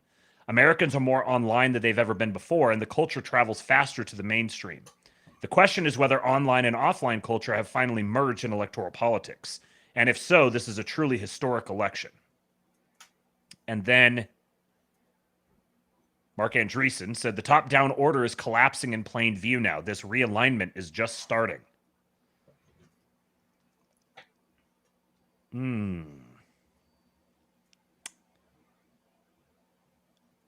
And then this is Rogan talking about this. One of the sort of part of this alignment is the breaking of some of these old taboos and some of these old mechanisms for social shaming and censorship. If you want to get your message out there, this kind of conversation. Well, I think they're probably all going to do their own too, which would behoove them. You know, like if someone like, let's say someone like Rand Paul, if Rand Paul decided to make a podcast, I bet that'd be pretty fucking popular, real popular. Like, look what happened to Tucker Carlson after he left Fox News. Like, they fired him from Fox News because they didn't like what he was talking about. I don't know what the whole story was. I've heard a bunch of different versions of it. But the bottom line is he became way bigger. Like, if you thought he was a problem when you had him under control, when he was working for a corporation, now he can talk about whatever he wants. He's got some guy on who said he sucked Obama's dick. That guy on for like an hour and a half talking about doing blow with Obama and blowing him. Yeah. This is fucking nuts. I was like, what are you doing? Like, this is crazy. But that's the kind of shit you can do if you don't have any sort of guardrails. You don't have any executives. You don't have any producers. But the thing that gives me hope, Joe, is most people, they're not Look going at to these goofballs, man. Most people, most people. Look at these goofballs. Aren't these the dudes who are like trigonometry kvetching about the woke right or whatever? Yes, it's Konstantin look at Kissin, and I can't remember this guy's name. These dudes, they look at them. They look like leftists. They look like libs. Oh yeah, they are. They're totally libs, entirely, completely libs. Someone posted a Why picture is of the two of anybody them taking next them to each seriously? other. Look at them. And said that he posted the two of them next to each other and said that they called this guy what did they say? A spiteful mutant. He said they look like you could like put it in black and white and they would look like straight out of the Bolsheviks. You have like the spiteful mutant and the like aristocratic sneering lizard person next to each other. gonna want. But hold up, the Obama sucking the guy's dick. Yeah, Or okay, that yeah. guy sucking Obama's dick. A lot of people are gonna want that one. Everybody likes dick sucking. Yeah, that is true. Can you? Yeah. I think that's projection. Yes. Interestingly, Konstantin Kissin, one of the reasons why he's the person that he is because his dad was one of the Russian oligarch gangsters that got taken care of by Putin and wound up self-deleting. I see. Cleaning house. Mm-hmm. So this is more from Rogan on YouTube censorship. And this is the reason I want to highlight these is because I think this plays directly into I'm going to play this one on 1.5. So apologies to those of you who can't hang. I think this is what's playing part of the dynamic that's playing into the election and the attempts at overturning it and the whole vibe shift and everything is all downstream from this effect that he's describing. Something happened. I'm sure it was a mistake at YouTube where you couldn't search for it. Yeah. I'm sure it was a mistake. It has There's to be a no way mistake, that was on Joe. purpose. And so if you Googled Rogan Trump, They got to Joe. They you got to Joe. He's apologizing. you could only get clips. You couldn't watch the whole Yeah, episode. You yeah, couldn't find it. yeah. And so we reached out to them a couple of times and they fixed it to their credit. So now you can find it. Okay. But so in the meantime, Elon was furious. And so Elon contacted Daniel Ek at Spotify and they put it on X as well. So now it's on X. So now it has way more views. So he has a distribution agreement with YouTube and Spotify. Then this interview is getting deboosted for whatever reason, intentional or not, it's being deboosted by YouTube. So Elon calls Daniel Ek directly and says, hey, we're putting it on X. And he's like, what's he going to do? Say, no, you can't do that. He's okay. So it's going on X. So now the audience for it has, like, I think the video's got like 45 million views or something on it now on YouTube. It's already the second most viewed Rogan video ever. And probably, I don't know, 5 to 10 million views or listens on Spotify. And then it's got something like 50 million collective hits from Rogan and Elon both posting it on X. The presence of X has just completely broken the back of like every major censorship thing that they try to do. Because I think on Elon's alone, what is it on Elon's alone? Because Elon posted it and I posted it. And this morning, like I posted it last night. I woke up, it was like 6.5 million views on mine and 8+ million on his. So you can't suppress shit. It doesn't work. This is the internet. And this is like 24. 3 People days don't realize ago. what you're doing. If you try to make it so that something can't come up in a search engine because it's too popular. First of all, if that's not trending, you tell me what the fuck is. Whoa. Okay, so what's it at now? 8.6 million on mine, and what's it on Elon's? Because he has a lot more people on his than me. So that's just from last night. But you can't fucking suppress shit anymore. Like when you're saying that why is that not in the trending? You have a trending thing? What's your trending thing really then? If one show has 36 million downloads in 2 days, like that's not trending? Like what's trending for you? Mr. Beast? Like he gets a little more than that, but 12 million for Elon. so right? he's at 12. So So 20 million. it hit 20 million in a day just on X. And that's just us. There's a ton of clips. There's a ton of other accounts that have done it illegally, where they've taken the full episode and uploaded it. Right. So who knows how many views those have? So Joe, can I just check? Why do you say you're certain it was just a mistake? It's just a mistake. I'm being sarcastic. Oh, I didn't get that. Oh, Now, it was my sorry. turn to miss the sarcasm. Okay. Yeah, it's like there's no way it was a mistake. That's too convenient. But it could have been like some rogue engineer. You know, there's a lot of people that are working behind the scenes. There's a So lot you of think they switches suppressed? people- That is so dumb, though. But there's a video. You could watch the video of people searching for it. Oh, I You can did. find it. It wasn't showing up You for couldn't me. find it. No. I couldn't find it. And then it got to the point where you only had to write Joe Rogan. They fixed it a little. Where you write Joe Rogan Trump interview, and then it would come up. But if you just wrote Rogan Trump, only you get the clips. Do you think it kind of worked for the Hunter Biden laptop story? What they did and their tactics around it. Now, obviously, it came out later and it was a big scandal, but at the time, it kind of worked. Yeah. Do you think they might have thought, well, it kind of worked for this, therefore we should try it for this? I think they're desperate because they had no idea it was going to be that popular, and it's a runaway train, and they hate it because ideologically they're opposed to the idea of him being more popular. It's just like what we were talking about before, the left wing being in control of these massive media distribution companies like YouTube or like Facebook. They're massive companies. They have so much influence on everything. And this is the thing. That guy They needs don't to do control something it. different with his hair. He's British. He literally couldn't. He looks British. Yes. They're not actually in control of these companies anymore. That's what's happening. Their grip is slipping away on it. And they didn't like that this one was slipping away, and so they did something. And Jamie showed me like the image of the interactions, like when they did that, it dropped off a cliff because people couldn't find it, so they just gave up, or they just watched the clips. So you see like how much downloads it's getting, and then it just. What about that claim about the reporting taking it down? What's that? Yeah, that could be it too, right? They were mass saying that if you reported it. mass report something enough. So what was the actual claim? Like somebody posted, I sent it to you, right? Basically, what you're about to say, if you mass report something enough, it might have just taken it out of the search because it wasn't like they didn't delete the video from our channel or anything. Right. Just So that couldn't could be find it. in the search. That could be it. But that's also the same thing, right? Because it's people that are on the left that are mass reporting something to try to silence it rather than just letting people do it. So maybe it's not the company itself, but it's the people that are attached to the ideology that the company follows. And they think that you should be able to do something about a conversation like that. What has happened here is that guys like Elon and Tucker and Rogan and Trump and Vance and probably a handful of others are effectively uncancelable now. So the whole canceling thing that they leveraged and they used to great effect for a brief period of time has overstayed its welcome. And it's just not effective anymore. And so much of the rest of the consolidation of power that they made was on that foundation that destroying that foundation effectively makes the rest of their power centers start to crumble all at the same time.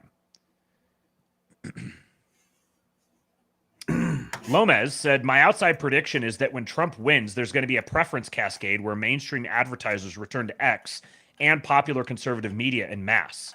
And I think he's exactly right. And the way that this isn't going to be like all sunshine and rainbows. This is Jason's Neotrad's perspective. It's going to get real fucking cringy. We're going to see like really hackneyed stereotypes of our culture being presented unironically. He says, huge audience of 18 to 35-year-old men, absolute cream of the demographic crop for advertisers, getting ignored for very stupid ideological reasons that have nothing to do with market incentives. This will swing hard and fast. You were saying, on the whole Neotrad super cringe thing. Do you think that's what that Butthole Pete Muslim Indian dude thing was? I would say it's probably directionally toward that. Like it's sort of signaling that that's the way that things are moving, where basically MAGA culture is going to become the mainstream. Yeah. For better or for worse. There's going to be good things about that. There's going to be very good things about that. I wonder if it's also going to be incredibly insufferable. I wonder if any of my shit-lib friends are going to be converted. I wonder if they're gonna start like aping MAGA or whatever and get really gay with it. Probably, yeah. I think it's gonna be jarring. I think there's gonna be a period of like turmoil and crisis and everything, but I think it's gonna be jarring just how quickly the mainstream flips to by default just accepting Trump. Because honestly, by so much of the MAGA energy is like, if you imagine you have like a door that's being blocked and you get a bunch of people to come like push on the door really hard and you're all building up like, oh, you're really pushing all together. And then all of a sudden the door opens. Then you don't have anything to push against anymore.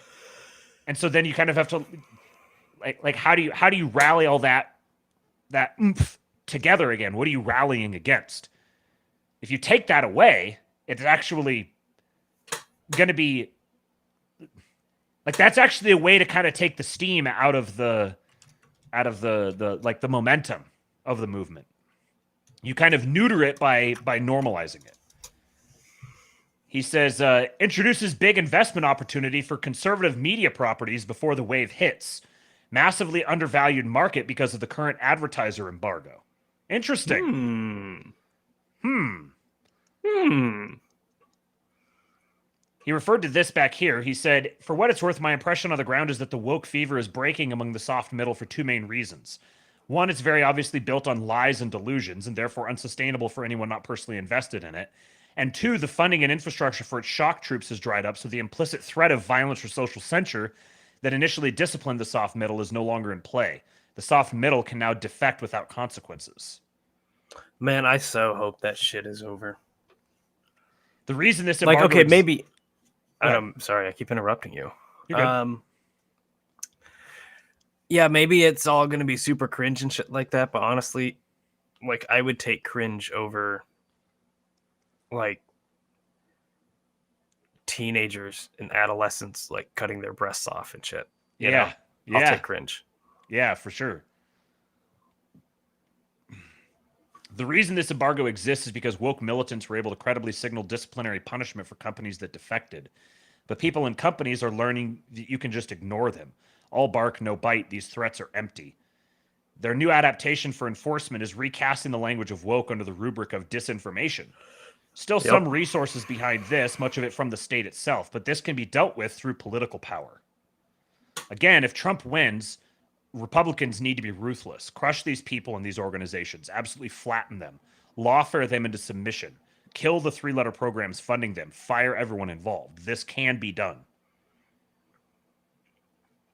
And I liked this Boniface option. It says, most people believe whatever the TV tells them. It's simple. We take control of the TV and tell them true things.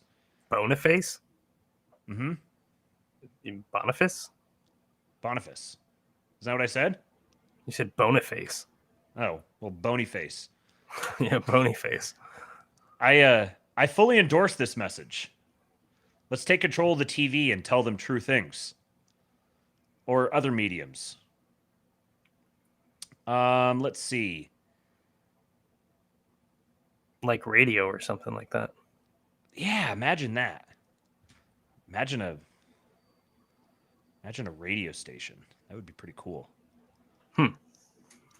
There was a tweet that I put together last night that I forgot to pull up here. We're coming down to the end of the show, but we're ending on a high note because I've got an absolutely banger video for you guys and a tweet that I'm going to read you guys.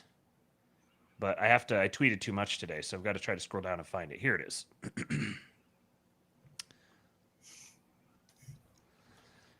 So I said, even if a Trump, Elon, Lutnick, Vance, Tucker, RFK, Vivek, Tulsi administration, ranked in order of my perception of the power dynamic, doesn't accomplish half of what they want to, for at least a brief period of time, it's going to be much easier to build American things without perpetual obstruction by bureaucratic managerial insanity. It's not that all of that is going away. Maybe none of it will. But for a time at least, the spirit that animates the managerial corpse will be so preoccupied on so many fronts that it won't be able to sustain its steadily escalating pressure. There will be room to gain ground against it, even if that ground gained is only ground not lost. This is why we must build. Build anything. Build businesses, churches, community organizations, fraternal orders, public works initiatives, political campaigns, physical infrastructure, digital infrastructure, good habits, investment portfolios, arsenals, Rolodexes, allies, security, homesteads, traditions, homes, and families. If the MAGA insurgency ultimately falls flat, then at least we'll be better positioned to manage the fallout. I've just described the downside. The upside is difficult to fathom. We could see an era of explosive growth and innovation like the world has rarely seen. Or we could wind up somewhere in the middle. Where exactly we wind up will depend on us, not them. It's not trust the plan, it's make a plan. There's a zeitgeist brewing within the ruling class, a rival to the one that has ruled the day. If you're building anything in America, you're about to have some extremely deep-pocketed fellow travelers who are less interested in fucking with you and more interested in beating the hell out of your enemies. Or at least most of them. You can always find exceptions if your heart is set on it. Build underneath the shadow of their specter. The battle lines are being drawn between those who want to protect and grow the American capital markets and those who seek to plunder them. The extent to which the big players are successful and moral will ultimately depend on whether or not they can accumulate a critical mass of little guys and middle guys who so thoroughly ape them that their collective vision is instantiated through sheer relentless will. We model them, but they are guided by a spirit that is manifested from us and through them. If America was a startup, her success would hinge upon her capacity to amass and organize and capitalize upon all her necessary inputs: physical, spiritual, cultural, moral, financial capital. So start building those things as if that's what's coming. If it's not, it might start. But if it is, you will have just engaged yourself in the construction of a positive feedback loop that could define generations of your descendants. America's not going anywhere. The only question is who is going to own her, and that will be him who invests best in her. Bonus. For my secessionists and federalists out there will probably never be a better time to build strong state and local governments. There's going to be a lot of people trying to build a lot of shit, and they're going to be fighting a lot of people. They'll be more than happy to let motivated, ambitious men of good character take some shit off their plates. DeSantis and Abbott have demonstrated how effective state leadership can strengthen cooperatively with the federal government, even or especially in times of intense federal infighting. Plus, the libs will be demoralized as all hell. But for fuck's sake, go vote for our guys first. I was thinking about this last night. This part here in particular is really what kicked off the rest of the brain dump. I was thinking, if things go, whether you get Trump just soaring into office and they immediately start doing the Doge and doing all this stuff, having wild success and everyone's super hyped and pumped, whether that's the case or Kamala is elected or it's Trump, but he's a lame duck and can't get anything in any of those cases, there's going to be so much fighting and conflict and resources being poured into all these different fights that state governments will actually have a great opportunity to take on a lot of these projects. If you can get your guys to take over state and local governments and start, as a community, beginning to invest in local infrastructure projects or trying to attract manufacturing, giving incentives to people to relocate and bring productivity with them, you're largely going to be swimming with the flow. Because with the level of civilizational building that we need to do, we need as many people working on it as possible. And the people who want to build, the people who are talking about reshoring American manufacturing and jacking up the tariffs and building everything up like crazy, they're only going to be able to do so much themselves. And I hear a lot of people talk about this, and they sit back and they sort of kind of passively evaluate it as, well, do you think that they're going to be successful or do you think that they're not going to be successful? And whether or not they're successful is going to depend upon the degree to which everyone else buys into what they're doing. So if us, of all people, don't buy into what they're doing and begin swimming in the same direction as they do, then of course they're not going to be successful. Or why would we expect them to be? So if you really want to see all of this reshoring of American industry and building up America's security and all the shit that's going to actually make America great again, then you can't just sit and wait for, the Trump's going to get elected. Like, what are you going to be doing on January 21? January 21, 2025. Where will you be? What will you be doing? And if you're not doing that now, why not? Just start doing it. Start building something. I gave you a whole long list up here. I'm going to be partying in Virginia with all the money you guys give me. Here we go. Businesses, churches, community organizations, fraternal orders, public works initiatives, political campaigns, physical infrastructure, digital infrastructure, good habits, investment portfolios, arsenals, Rolodexes, allies, security, homesteads, traditions, homes, families. Pick any of those things and just start intentionally, aggressively building them. Regardless of what happens on Tuesday, we're going to need them. You're going to need them. And you're better off starting sooner rather than later. You know what, like my dream? This is one of my dreams. It was like, okay, I have $1 trillion. I'm like the richest man in the galaxy, because in the next 20 years we're going to be a spacefaring empire. In any case, I have like $1,000 trillion, and I start a bunch of monasteries and orphanages and solve the abortion problem.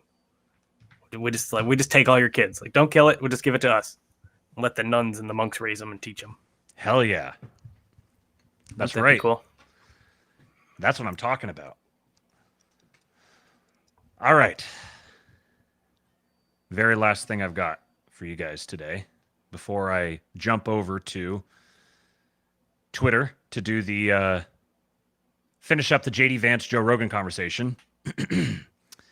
This is from Brandon Walsh, shared this video that was produced by Paul Suda with audio from Stormy Waters talking to Pete Quinones. Oh, as an aside, have you been keeping up on this Chris Rufo fiasco?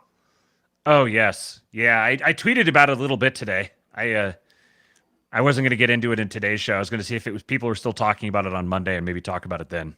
Okay. I have thoughts on it that probably most people aren't going to enjoy. Yeah, me too. Yeah. Okay. So here is a great clip to wrap us up on.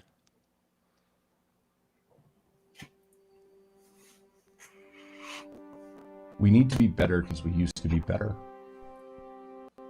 And we're really good at making excuses for why we don't do things that we know we should.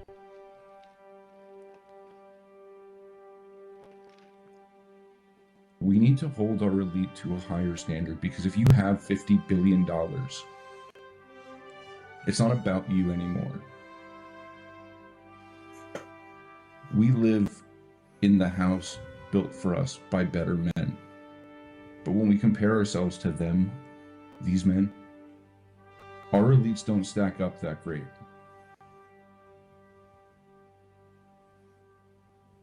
Our rich men are just rich men, and that's sad.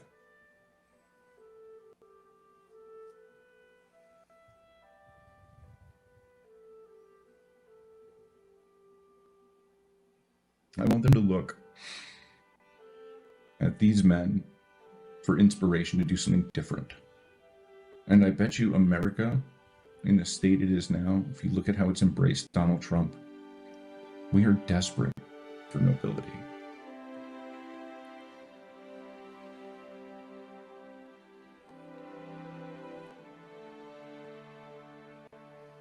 Donald Trump, he could spend the rest of his days on one of the many beaches he probably owns, or he could be playing golf at any one of the resorts that he owns. He could be in beautiful castles, stunning beach resorts, being served on hand and foot, surrounded by his big, gorgeous family, his beautiful wife, his gorgeous kids, right? All of his sons are fucking studs. His daughter's hot, just cranking out even more handsome grandchildren. Just a man at the pinnacle of success, surrounded by loved ones all the time.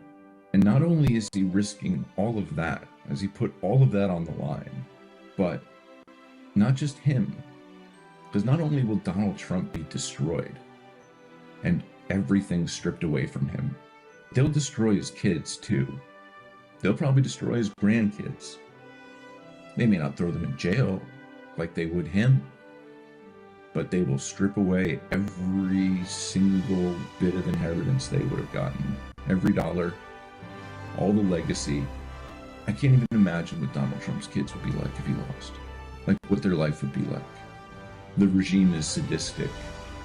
The regime hates nothing more than it hates Donald Trump. It would destroy his kids, his grandkids, and this man is willing to put it all on the line because he believes that he can make America better. That's why. He believes that he can make the country better. And he is willing to risk everything in his life and his children's life, his entire legacy. That immortality that we were talking about, yeah, that's gone. And if Donald Trump can do it, if he's willing to be like this, I think Elon is just starting to get there. So if you're a man of means, it's your duty to do what Donald Trump did. I just hope some of our elites now that have realized what time it is, that they hold themselves to the standard of not even just guys like Truby, or guys like Raskin, or DuPont, or Carnegie, or Morgan, or Rockefeller. Like, those are big mega shoes. But to hold themselves up to the same standard as Donald Trump is doing right now. Like a real estate developer from Queens is making every rich guy look like a coward.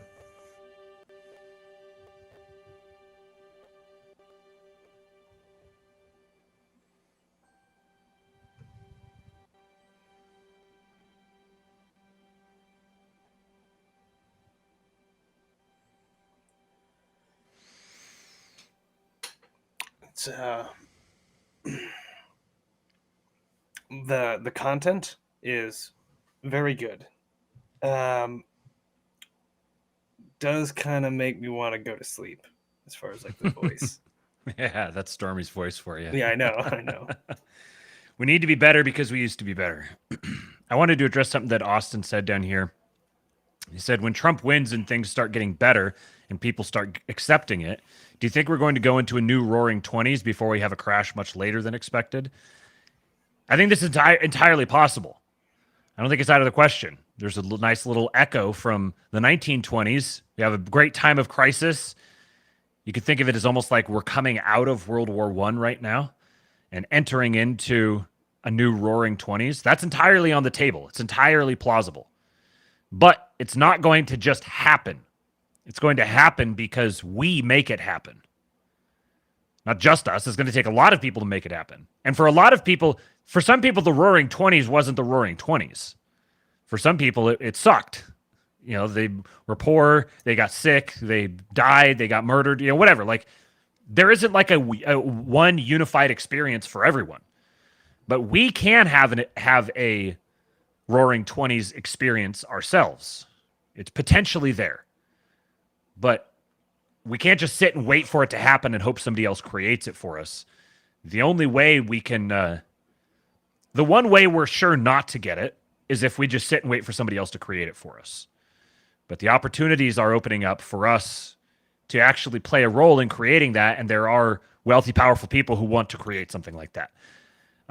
That clip I just played you guys was from Stormy's conversation with Pete Quinones. I believe it was the second one in their Robber Baron series. You guys should absolutely go listen to that if you haven't. And I heard a rumor that there may be another Stormy and Pete conversation coming in the near future that will be an absolute must listen. So that's all I got for the Astrolabe today. Appreciate you guys showing up. We need 10 more likes. We got 100 viewers right now, 90 likes. Some of you out there haven't hit the like button yet. Please hit the like button. Try to get us to 100. Don't break the streak. We don't want to break the streak now. It's been 7 days. We need an 8th day. An 8th day of hitting 100 during the live stream.